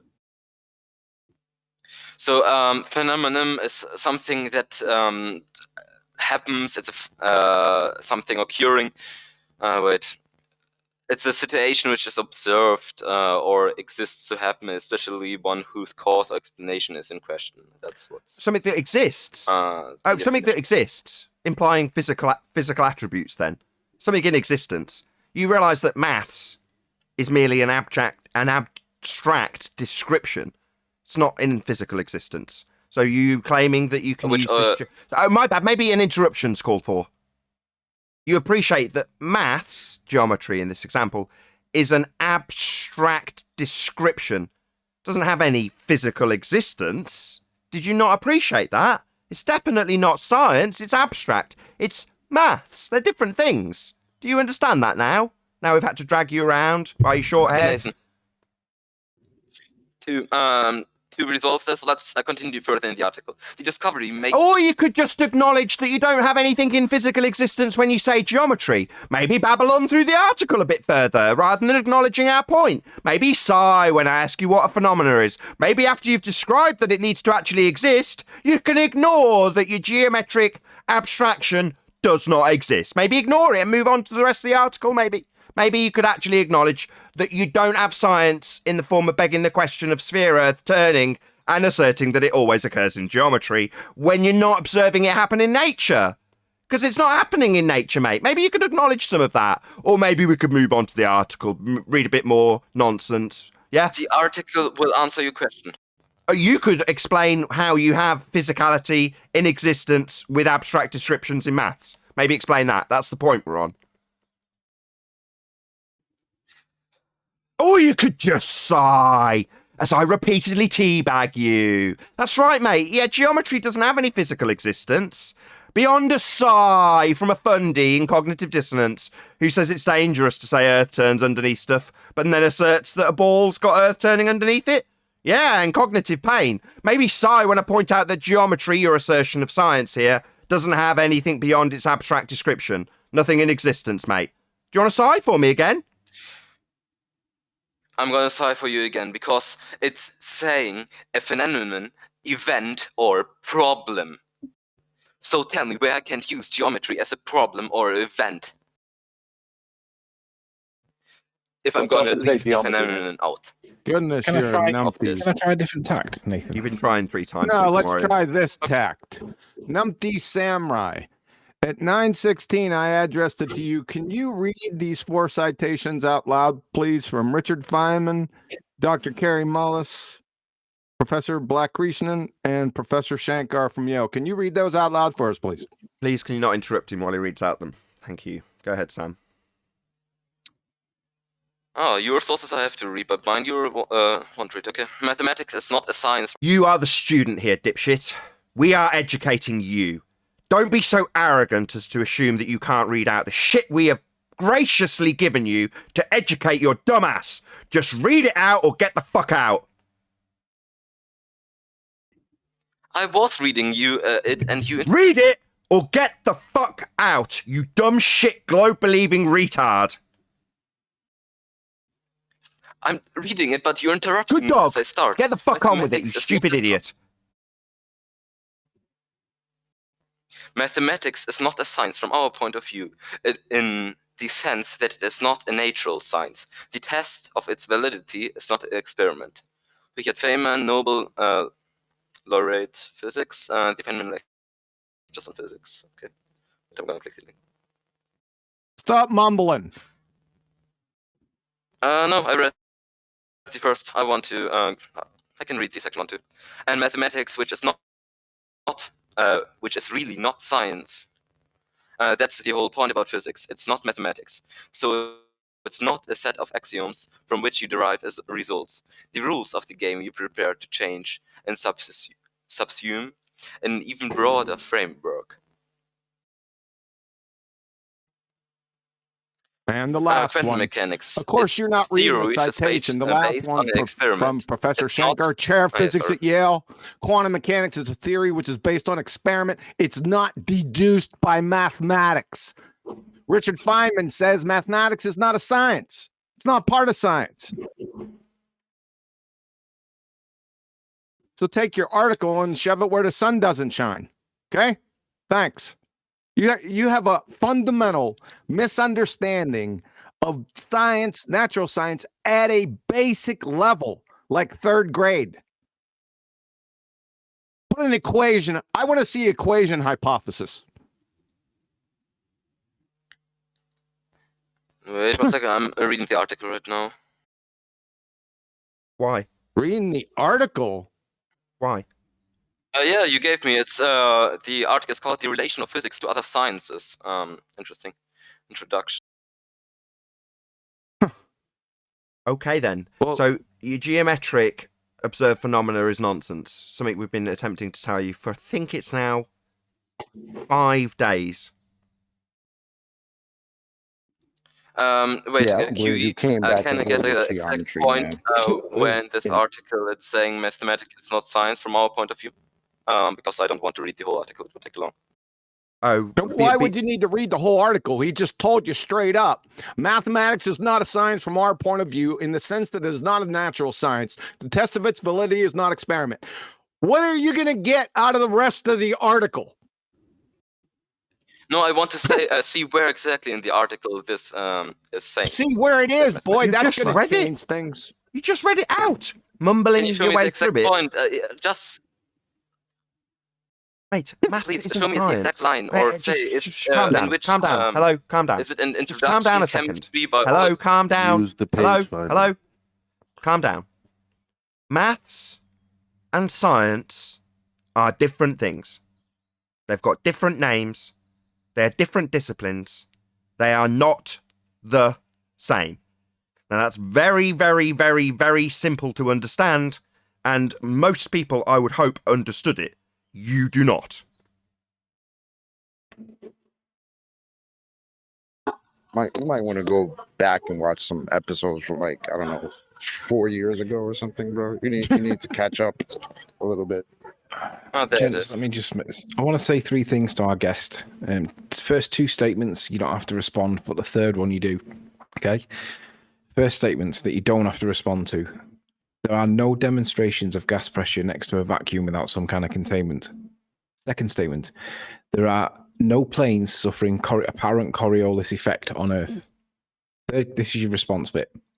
Why is it that your horizon doesn't say that it's the leading edge of a sphere if it's supposed to be the leading edge of a sphere, but it actually describes it as the apparent location where the sky appears to meet the sea or the ground? So we don't see planes, we don't see gas pressure, and your definition for the horizon doesn't say it's the leading edge of a sphere. Do you not think that there's a bit of a problem here if you believe that we live on a rotating Earth that doesn't seem to be rotating, that doesn't seem to be giving Coriolis effects, and it isn't even defined that way? Do you not think that's a bit of an issue? Are we done with the science part? Because we're jumping topics. I'm on board. Sorry, John. No, He's I'm clearly- saying if he's done with the clearly not- science part, I think he is. He's been done for Yeah, about, he's clearly I don't not know, you listening. said- Oh, God. He's clearly not listening, is he? He's trying to establish if he actually established with our guest that maths isn't science. Then we can move on. We can move on to those other subjects. This is, like I said, this is fundamental. It requires a purposeful ignorance of just the basics of natural science. You're going to citations. You're thinking your citation is an argument. Any numpty can write a citation, right? You're going to have to now demonstrate. So give us a hypothesis. So we'll take your reference because you don't know the difference between references and citations. That's clear. So go ahead. We accept that mathematics is science. So give us a mathematics hypothesis, please.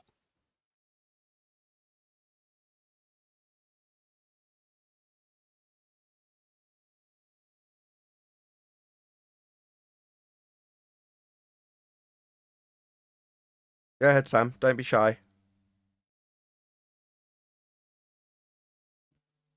Oh wait, you're talking to me? Sorry, I was watching the video. Yeah, we're waiting for you to give us Can you repeat the question, please? a mathematical Be honest with hypothesis. you. So go ahead, Nathan. Take over. That was a straight up FU to you. That's what that was. No, I didn't hear anything. I was listening to a YouTube video, which IQE posted. Oh, right. So we haven't just spent a significant amount of our time with you.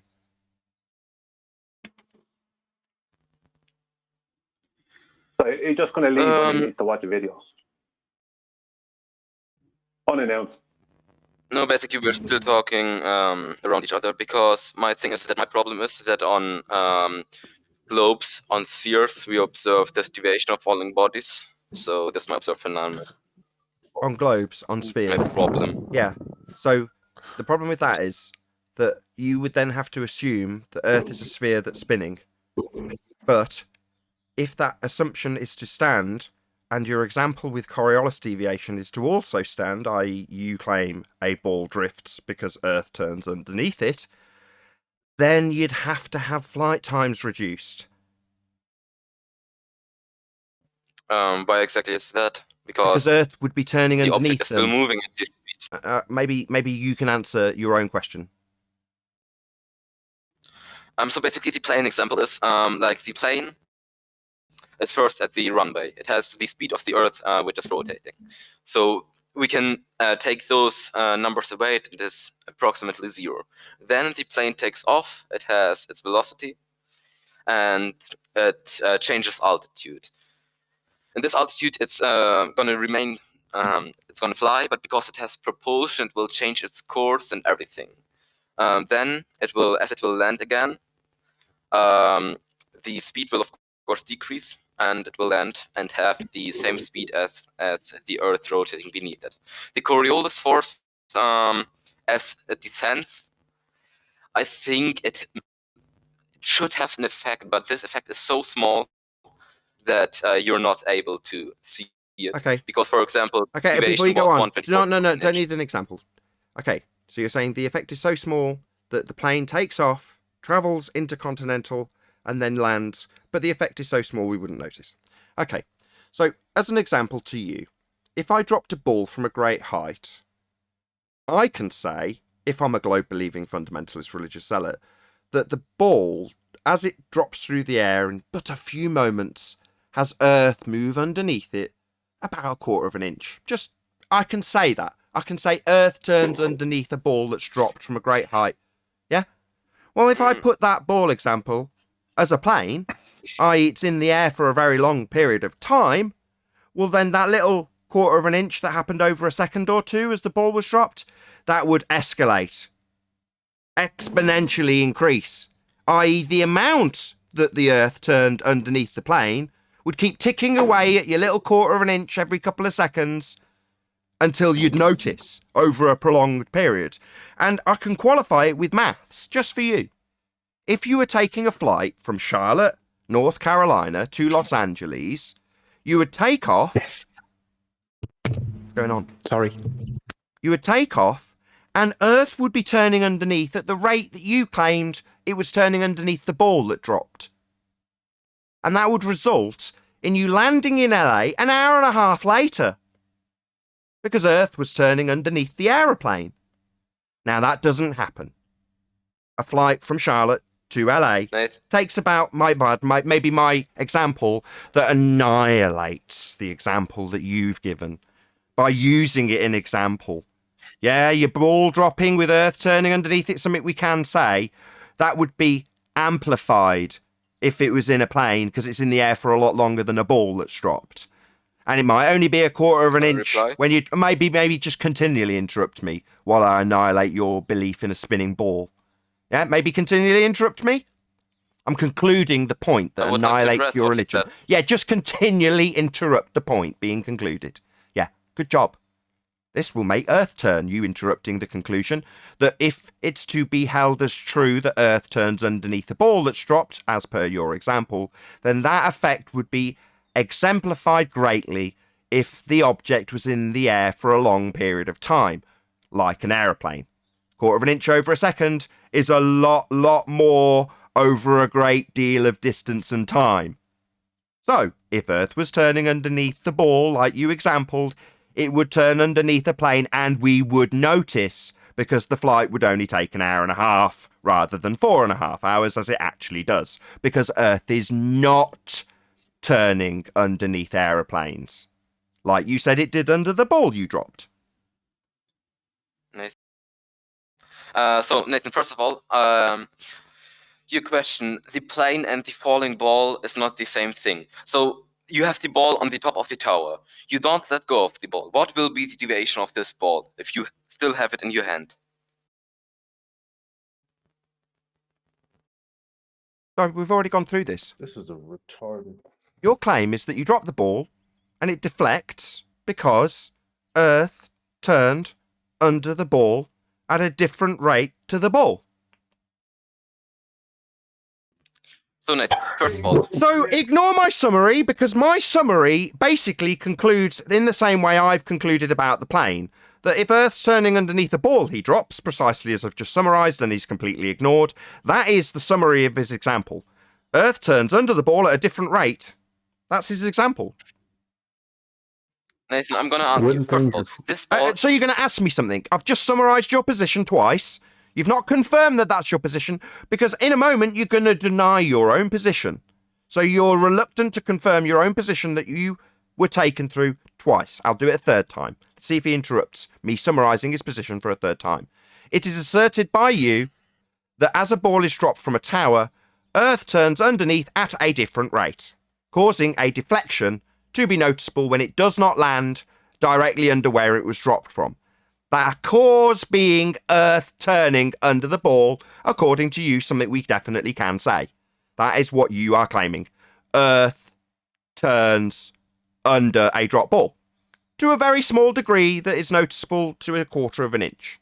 Now, if the plane has Earth turning underneath it, which it must be if it's turning under a ball, then we'd notice, because it would shorten the flight time. So, Nathan, this deviation occurs because this ball, first of all, it has no... Sorry, what deviation? The plane isn't deviating. We don't notice planes deviating from the ground. That is not occurring. The flight time is not reduced because Earth turns underneath. Why are you now describing deflection that we don't observe? You've not given us a natural phenomena of deflection. Why would you now start your conversation about deflection that we don't observe? Nathan, so, first of all, this deflection only... What deflection? Earth's not turning underneath aeroplanes. You haven't given us a naturally occurring phenomena of deflection. We don't observe deflection. So don't start your sentence assuming we have deflection that's never observed. We don't observe it. Do you understand? Or are you going to start a third time by begging the question that we have deflection, that you're not showing us in nature? It only occurs in geometry on rotating spheres. Not in nature, because nothing's drifting. Earth's not turning underneath aeroplanes, shortening their flight times, like it's asserted to be doing when you drop a ball. Proving your point incorrect. Earth didn't turn underneath the ball you dropped. We don't have deflection, nothing's drifting. You haven't given us an example. Don't start for a fourth time by saying when we have drift, because we don't. I measured this drift. Not I, but this drift was measured. Did you measure it in geometry? Did you measure it in abstract maths on rotating spheres? Or did you observe it in nature? We measured in... Did you observe it in nature? Did we see things drifting in nature, did we? We have a scientific observation. Did we have scientific geometric observations, Dumbo that doesn't know the difference between maths and science? No, we don't observe drift in nature, my friend. It would shorten flight times. Nathan. Maybe say my name. Go on, whoever that is. Chocolate. That's fall. Wouldn't things ascending do the same thing? Wouldn't they deviate too? Wouldn't they, if there's things ascending upwards? Yeah, with the descending part of the plane, like, this part is when I'm not sure, because first of all, the plane has engines. That's the main problem. Because it's not a problem. Deflection has nothing to do with the trajectory of the projectile. It's only observable from the ground as you turn underneath stuff.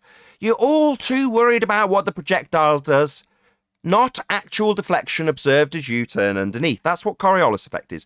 Don't worry your precious little head about what the projectile's doing. We're only detailing not actual deflection as you turn underneath something. You're turning slower than the object. The object. Oh, we're turning at different rates again. We're turning slower than the object. So Earth is turning underneath an aeroplane at a different rate. Yeah, we're back to you asserting that Earth turns underneath aeroplanes at different rates. That would shorten flight times, my friend. Nathan, the thing is... Sorry, you've just said Earth turns underneath at different rates. That would shorten flight times. Nathan, the plane has corrections for its course. It corrects its course. Sorry, you're talking about it having an actual deflection now? My bad. Did I not just explain this twice? Coriolis is not actual deflection. Observe from the ground as you turn underneath it. Why are you detailing what the plane does? Not actual deflection. Seems to drift. Hovering drone would seem to drift away at 1,000 miles an hour because you're turning underneath it. It's not actually got a path, it's hovering. Seems to drift away if Earth was turning at 1,000 miles an hour. Now, we don't observe that effect of us turning underneath stuff. But you seem to be detailing about having engines and stuff irrelevant to Coriolis drift, my friend. You don't understand what Coriolis is. Not actual drift. Nathan, if you would... if you have this plane and you take the engines away and it would just fall, the situation would of course occur. Hearing two but people because air resistance can't hear what you're saying. would be a problem. Try again. Look, this guy, all he's observed is calculations on the chalkboard. Nope. Exactly. I have measurements of this deviation in real life. Oh, what was observed as deviating in real life? We have a phenomenon, event, or problem, which is required for a scientific experiment. And we Sorry, I don't want to know what the method is. I want you to tell me what we have in nature that's occurring. It's about the 50th time I've asked you. You haven't. There isn't anything drifting in nature. Nothing's drifting away. Hovering drones don't drift away 1,000 miles an hour on the equator as we turn underneath. We've asked you multiple times for you to detail it, and all you try and do is impose maths on science. Even though we've given you 3 citations that make it explicitly clear that they're not the same thing, you will still tell us that it's actually a problem that's being solved. Now, because you've decided it's science and said that because a problem can be solved, and that term also applies to maths, that makes your geometric observation of spinning deviation with spheres occur in nature. It doesn't, otherwise you'd just show us where things drift in nature and they don't. Deviation. God damn it. Nathan. First of all, I want to make clear that a drone. Do you understand that? Not a falling. Sorry, where in nature do we observe drift for you to claim your claim that you have science?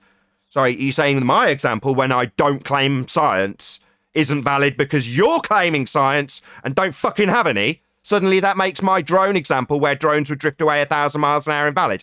No, dipshit, I didn't claim that was science. You, on the other hand, seem to be asserting maths as science because you're stupid. Now laughing because I've used a drone and that's not scientific? Did you hear me say it was a scientific example? Dipshit that's claiming maths as science. Did I claim it was science? Did I claim a drone example as a natural phenomena, dipshit? Guy who's claiming natural phenomena in maths? Did I claim that, dipshit? Nathan, first of all, I want to make clear that I need infinite. Yeah. Do you want to answer my question? Did I, like you, the dipshit that doesn't understand what science is and is attempting to make math science, did I claim a drone that's hovering and would drift away 1,000 miles an hour if we were turning underneath it? Did I claim that was science? Did I claim it was a natural phenomena, the very thing you are doing? And I'm calling you out on not having any science, but yet I give a random example, not claimed as science, and you're going to hand wave it away for the reasons I'm giving you for why your example isn't valid because it isn't science. You're going to say, no, your example with the drone isn't science. I didn't claim it was. You're the only dipshit here claiming maths as science. Nobody else is doing that. We're not so stupid as to claim science is maths. Okay? You're not going to get away with hand waving my example because it's not a phenomena. doesn't need to be a phenomena. It needs to fucking happen, though. The drone would need to drift away at 1,000 miles an hour if Earth's turning underneath to give us Coriolis effect. Something that does not happen and is not happening ever, let alone naturally happening. It never happens. Nathan, look, the thing is, I'm not claiming that you can do math as an experiment to prove it. That's not... Oh, well, that's good. Well, why do you keep telling us that you can have geometric examples? Why are you telling us about it occurring on spheres, then? That's maths.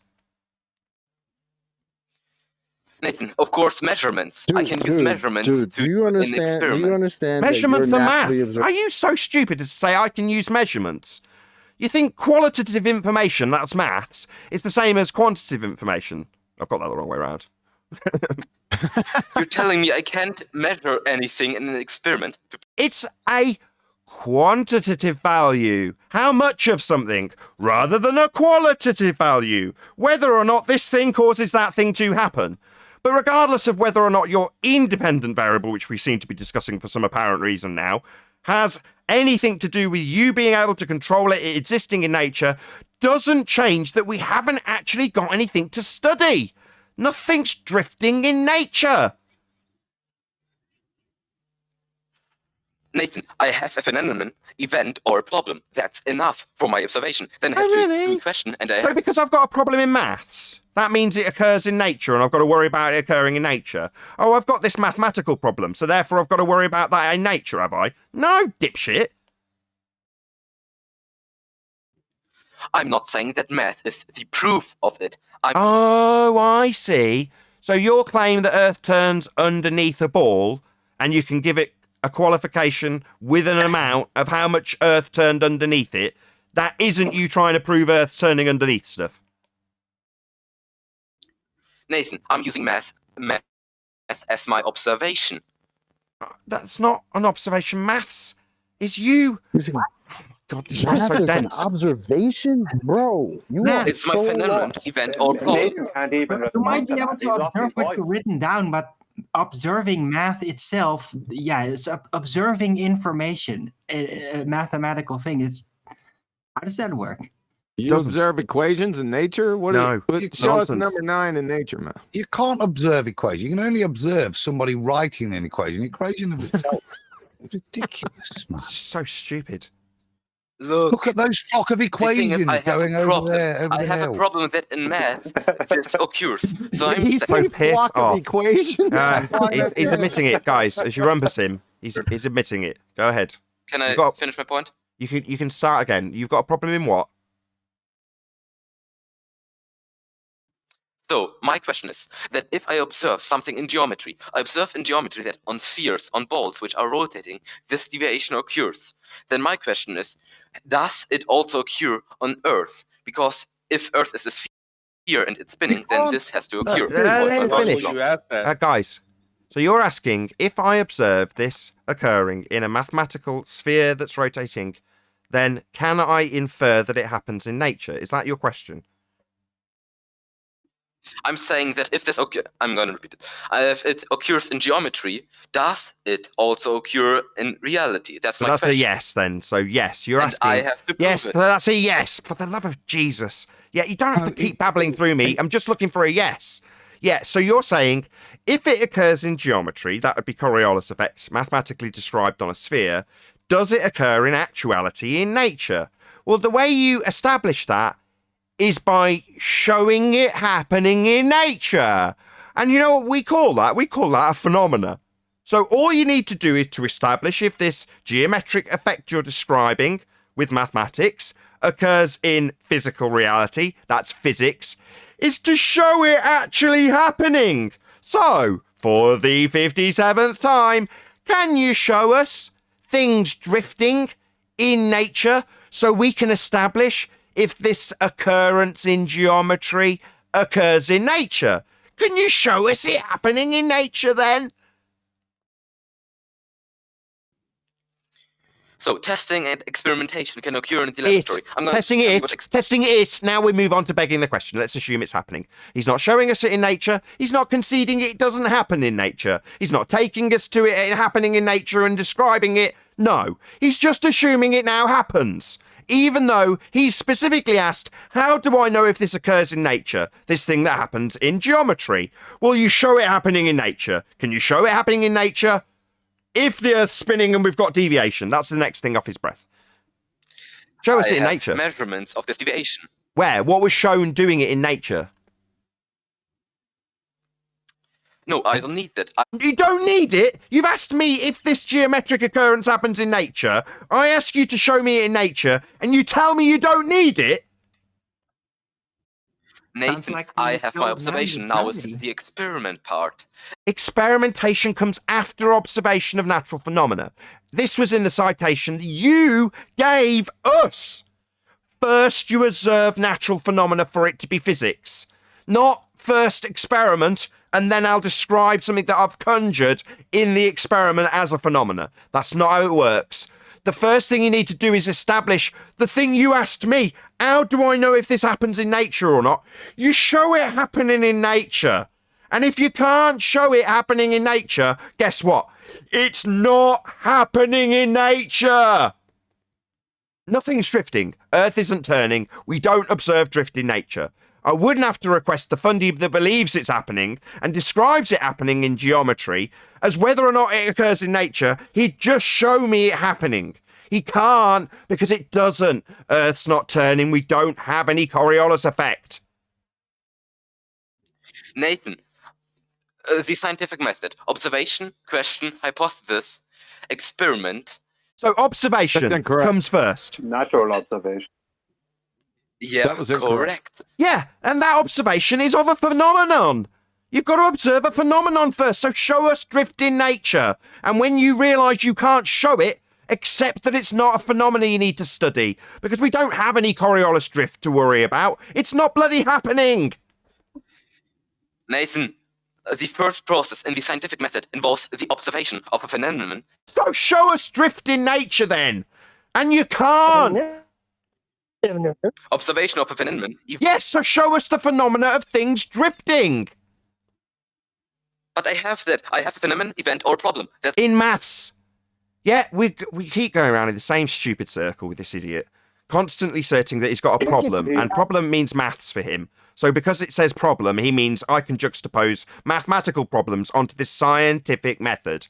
No, step one, observe phenomena. You don't need it because you've got a maths problem. So what, because you're doing maths, you can immediately forego the first step in the scientific method? No, it's just because we're not doing maths. You are, and don't realise that that's not science. And at the first hurdle, observe natural phenomena. The thing that would justify this as requiring science isn't observed in nature. Yeah, we're going in circles so many times, I'm starting to experience Coriolis effect from it. Nathan, so you're telling me that something happening in geometry isn't an event? No shit! Something happening in geometry is not an occurrence in nature. If it was, you could show me it happening in nature. So if you showed me it happening in nature, I'd say that's a natural phenomena, but you cannot show drift in nature. Nothing's drifting. Earth is not turning underneath. Now, at a fundamental level, you know Earth isn't turning underneath, and that would induce drift. But you deny that you'd even claim it and demand that I go and get you the proof that you even claim it. And I have to drag you around by your short hairs and use your own example back at you when you deny that we should have drift. Yeah, we should. 15 degrees an hour if Earth was turning underneath stuff. But we'd bloody well notice it. It just doesn't happen. And when I ask you to show me it happening, you can't. Because it's not a natural phenomena. It's not happening. We don't have drift. Earth isn't turning.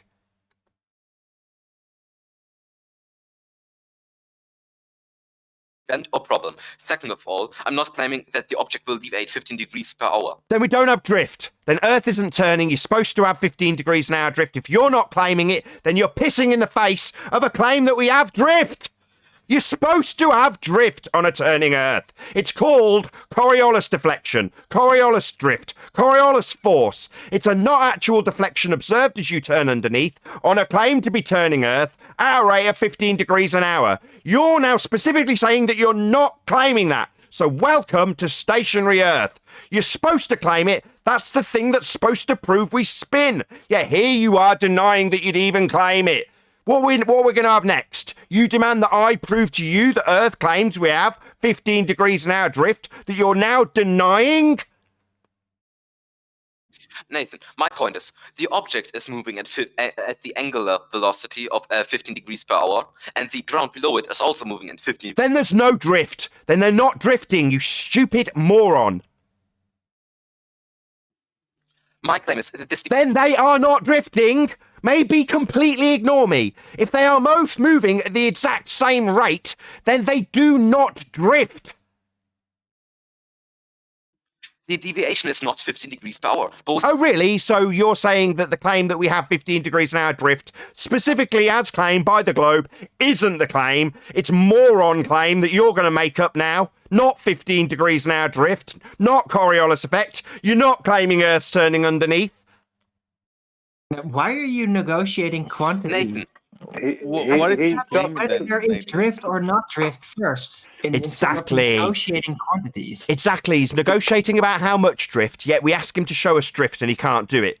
But he's going to argue about how much there is. How much drift of what? Something you haven't shown us happening. He's I trying have to measurements detail of miles per hour momentum. That's what he's trying. That's what he's getting around to. He's trying that for the past half hour.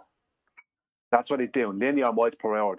The conservation of linear miles per hour momentum, convoluted with the conservation of angular momentum. That's what he's at. I realise I stop him every time, Brian, by saying no. Coriolis effect is the observable, not actual drift as you turn underneath. That's what Coriolis is, and that's what they claim that we have on a turning Earth. When he starts detailing about having power and moving in a particular... No. Not actual drift. So I just stop him every time he tries to do that. I know he wants to use Globiolus. I just don't let him. I say, no, not actual drift, my friend. Don't you understand what Coriolis is? And we get a bit of a sigh. Oh, I know what you're doing. I have Nathan, no doubt. because you don't understand what my claim is. Oh, I don't understand. Oh, really? I don't understand that you assert that you take a ball to the top of a tower, you increase the radius value, and therefore when you drop the ball, Earth turns underneath at a different rate. I don't understand your claim. Maybe sigh for me. Look, Nathan, my Look, maybe you won't acknowledge that was what, wrong? Did I summarise your position wrong? No, I do understand your position. Earth turns underneath the ball you drop at a different rate, right? But not at 50. Oh, but not! So that's a correct summary of your position then, so you're wrong, I do understand. I just rip it to shreds by pointing out that if Earth's turning underneath the ball at a different rate, then Earth's turning underneath an aeroplane at a different rate and it would shorten flight times. Now, maybe Nathan. argue that the Earth's turn is just insignificant. Yeah, he did. Insignificant, hardly notice, only a quarter of an inch when you drop a ball, and Earth turns underneath at a different rate. And what's he going to do when he's got an aeroplane going into the air? Well, unless he violates the first law of thermodynamics, something we covered on the last time with this clown, he can't have an increased radius increasing the velocity with respect to the ground as the plane takes off.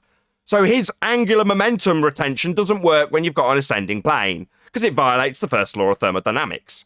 Ultimately speaking, his assumption that Earth and atmosphere move together at the same rate, and you just increase the radius to change the rate, that the Earth turns underneath the ball, right, mate? But, yeah, you claim Earth turns under the ball.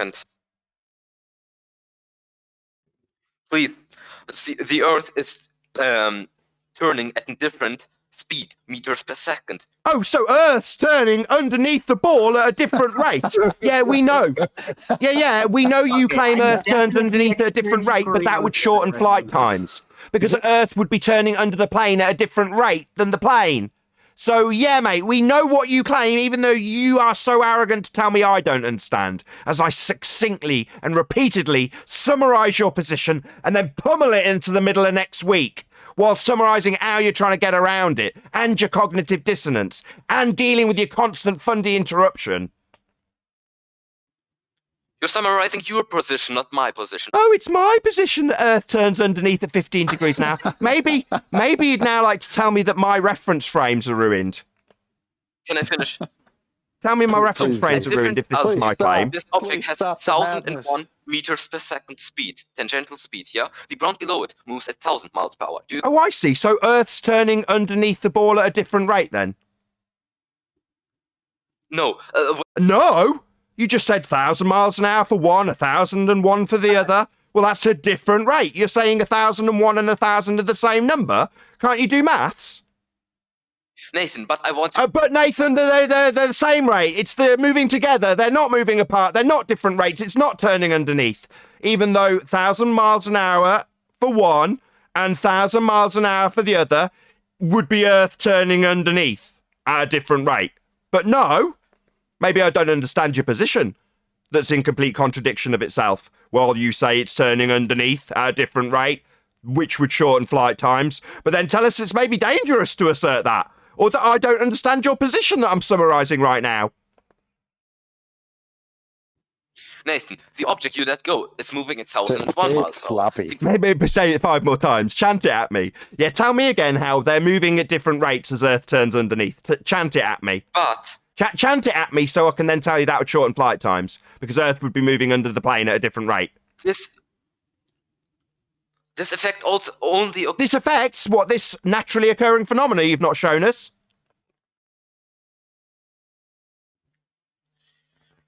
Nathan, this object falls down, but because it's moving faster, it will be faster than the ground below. You chant at me. Chant that Earth's turning underneath at a different rate.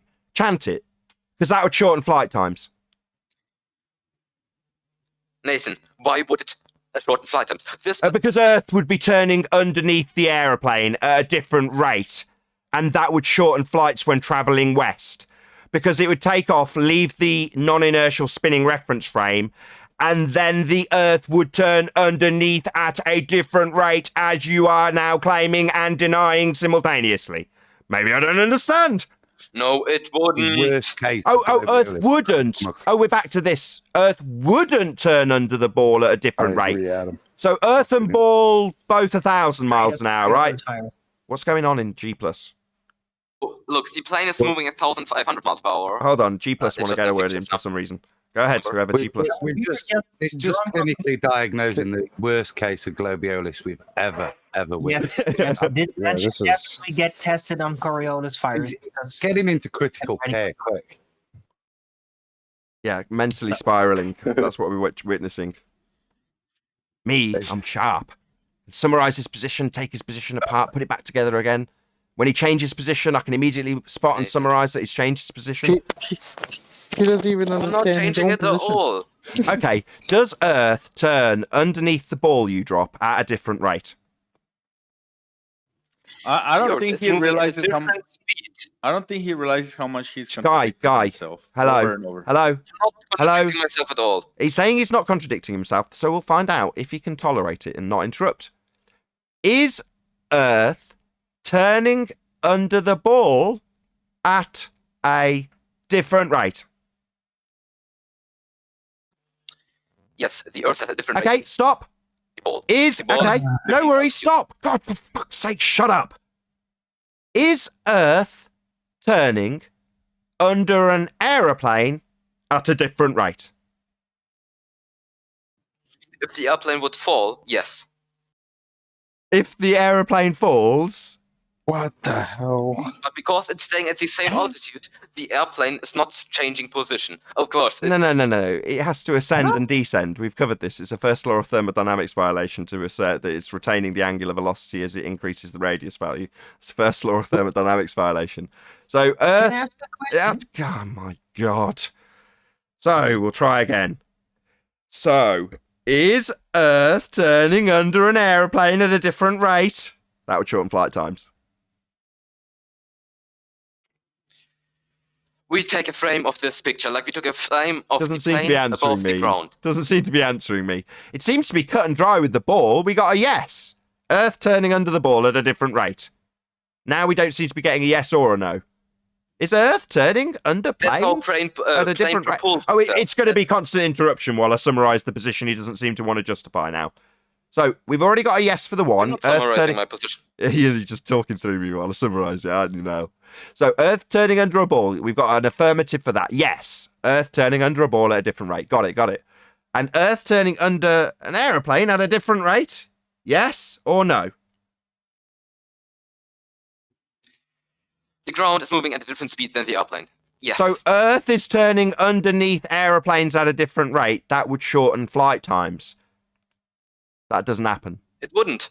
Oh, you're saying that Earth turning underneath an aeroplane wouldn't shorten its flight time? How stupid are you? Don't you understand that if something's turning underneath you as you travel over it, it would shorten the flight time? That's just basic, simple understanding of stuff turning underneath, stuff that's not attached to it.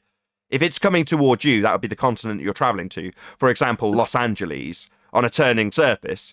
Then as it turns towards you at a different rate, it would shorten the flight time. Are you stupid? Don't you understand this? It just doesn't happen. Nathan, don't you understand that I have to say yes, because if the plane is moving at 2,000 miles and the ground below it is moving at 1,000 miles. Oh, so you're saying that the ground beneath an aeroplane is moving at a different rate?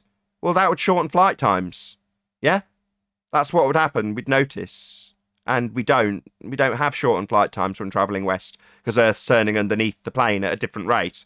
That simply doesn't happen. Didn't you realise that? It had 10,000 miles of power.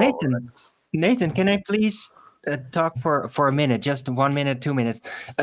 I think that this guy thinks that Coriolis deviation only happens with vertical movement, and that the horizontal movement is all in lockstep, but that the Coriolis deviation expresses itself with vertical movement. Am I correct in this assertion?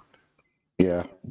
No, in these measurements I have, this is in southwards and eastwards deviation. So this, but this experiment I'm talking about is about like default from the vertical. I know what Coriolis is. Okay. It's not an experiment. You don't know. Is But that a the yes problem or a about no? the plane is it has propulsion.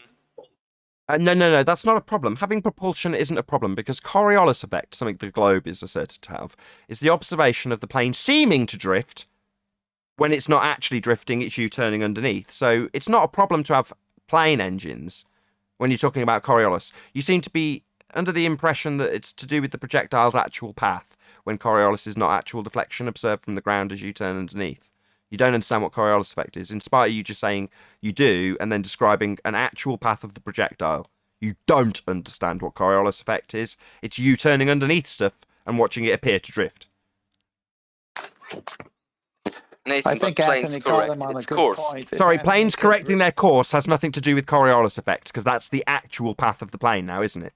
Again, you don't understand what Coriolis effect is. So, you don't understand the if that difference. plane While you interrupt me, because you're a fundy zealot getting pummeled. Yeah? Shut up. Coriolis effect is not actual deflection. So why are you detailing something that the plane does in terms of its path, its course? It's irrelevant. It's the observation of not actual drift. It doesn't matter what the plane's actual path is. Do you not understand that? You keep trying to detail the actual path of the plane, which has nothing to do with Coriolis effect. So not actual drift as you turn underneath. Don't detail the actual path.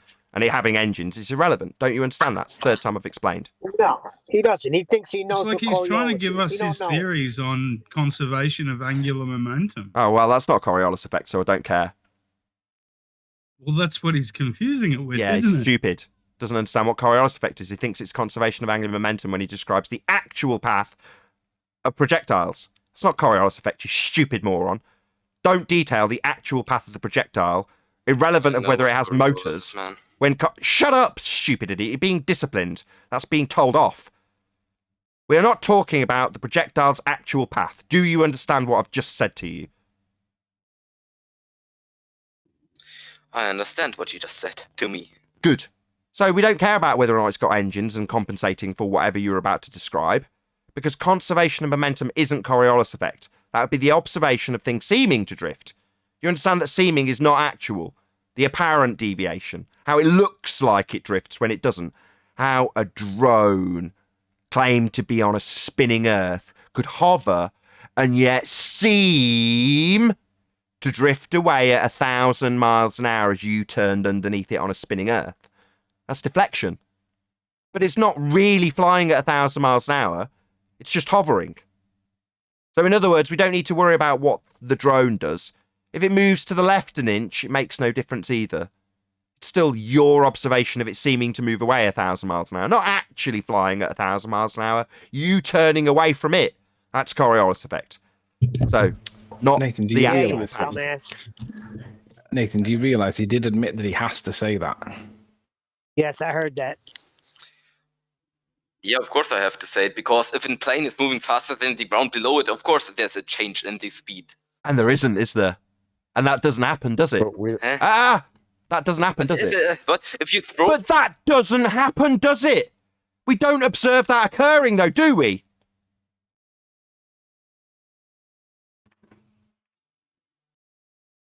Of course we observe a ball which... We observe shortened flight times. We observe Earth turning underneath aeroplanes. No, we don't. That would shorten flight times. But why exactly should there be shorter flight times? Because Earth would be turning underneath the plane, you complete idiot.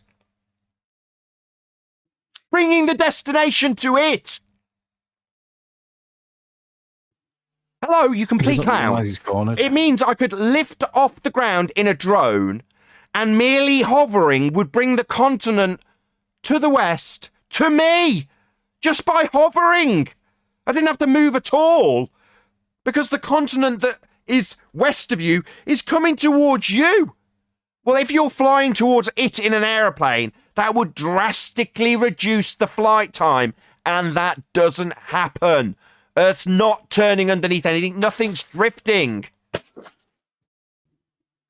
But this deviation is not 15 degrees per hour. The Earth is not... What deviation? The deviation we don't see? We don't see this deviation, you clown.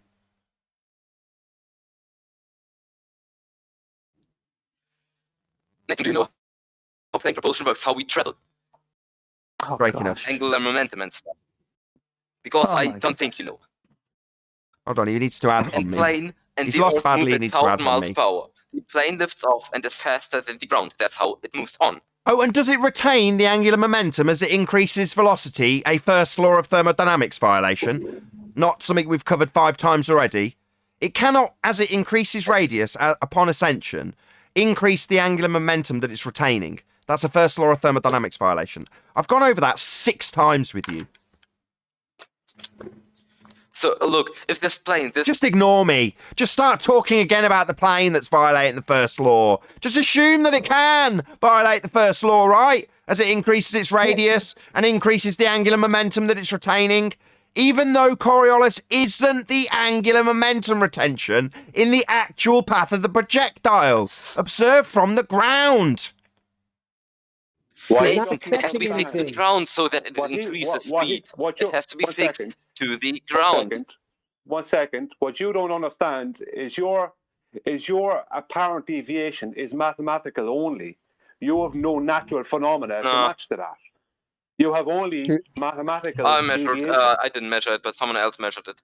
What did they observe? Oh, yeah. Someone else measured I have it. an observation. Yeah. What we're going to get now is someone else measured it. And when we ask what they measured, it'll tell us about how they measured it geometrically in mathematics, how they described it in the abstract language. And there was a problem in the abstract language, therefore it's science.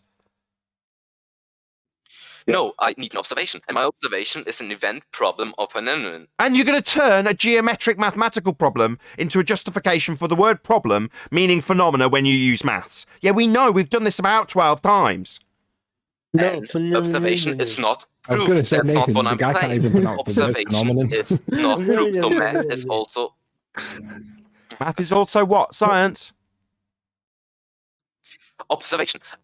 If I use math in there, it doesn't mean that... Oh, God damn it. You won't understand it anyways. So Oh, I see. So because you're being flustered and getting absolutely annihilated, suddenly I don't understand what you're saying. Yeah, I do understand what you're saying. You don't have a natural phenomena to observe, so you're going to assert that a mathematical problem is suddenly something that can be justified as a scientific experiment, even though it isn't being described as occurring in nature, because it doesn't occur in nature. Nathan, I can use geometry as observation. No, you can't. That's math. That's Where do abstract we description. observe geometry? Where can I go Says to I observe something, a phenomenon in geometry? Where? Can't. It's nonsense. It's a description. Maths is a language. I have sources which say I can use... try? And problem. Oh, no. Chocolate. He needs to appeal to authority. Chocolate. And witness a phenomenon There are in geometry. events in geometry. Events in geometry are descriptions and abstract. That's not a phenomena in nature, you stupid idiot. But events are enough. I have an event in geometry, and this is what I can use as observation. It's not the scientific experiment. An observation is an Of observation. course, That's something happening in nature, not what you observe in a mathematical description of something. That's not a phenomena. A phenomena is something that you can take us to and show us happening. It's an event or a problem. I can use a problem. Oh, or a problem. So maths then. So because it's or a problem in this one reference that you've given, everything else it says about observing phenomena first, that can all get thrown out the window because it also says problem, even though it's specifically detailing something in physics. You're saying no, because it says problem, I can use maths. Therefore, my geometric problem, that doesn't actually happen everywhere, and we can't see it happening ever, that's a problem that does happen in nature because it happens in maths, and that's a problem. Therefore, science. Yeah, we've heard. Nathan, I can use as observation. Oh, please, no more Nathans. A problem, an event, or a phenomenon. As long as I have that, I can use that observation. Or a what? That's What's and that you're word? arguing with me. Phenomena. What's that word you keep saying? Phenomena. Yeah, we covered this too. He just What's he sighed. say?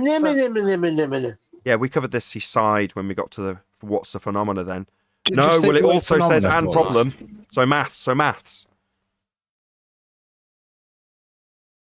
Can we have him test the word phenomena? I don't think he can actually pronounce the word. Nathan. Tony, his first language isn't English. Are you talking about my language barrier? No, we're talking about you not being able to give us a naturally occurring phenomena. And even though your own citation specifically detailed needing a phenomena, and we asked you to define what a phenomena was, you have also ignored all of the references in regards to what makes a phenomena, so you can justify your mathematical reification as being a natural phenomena, which it's not. It's only a description, it's abstract, it's not occurring in nature, and you aren't showing us it in nature. So it's not a phenomena. But you'll go on to tell us that it's also a problem, therefore maths is science. You've done it about 15 times. If I may. Tell me where I can't have a problem or you as observation. Hang on. Tell me. Show me.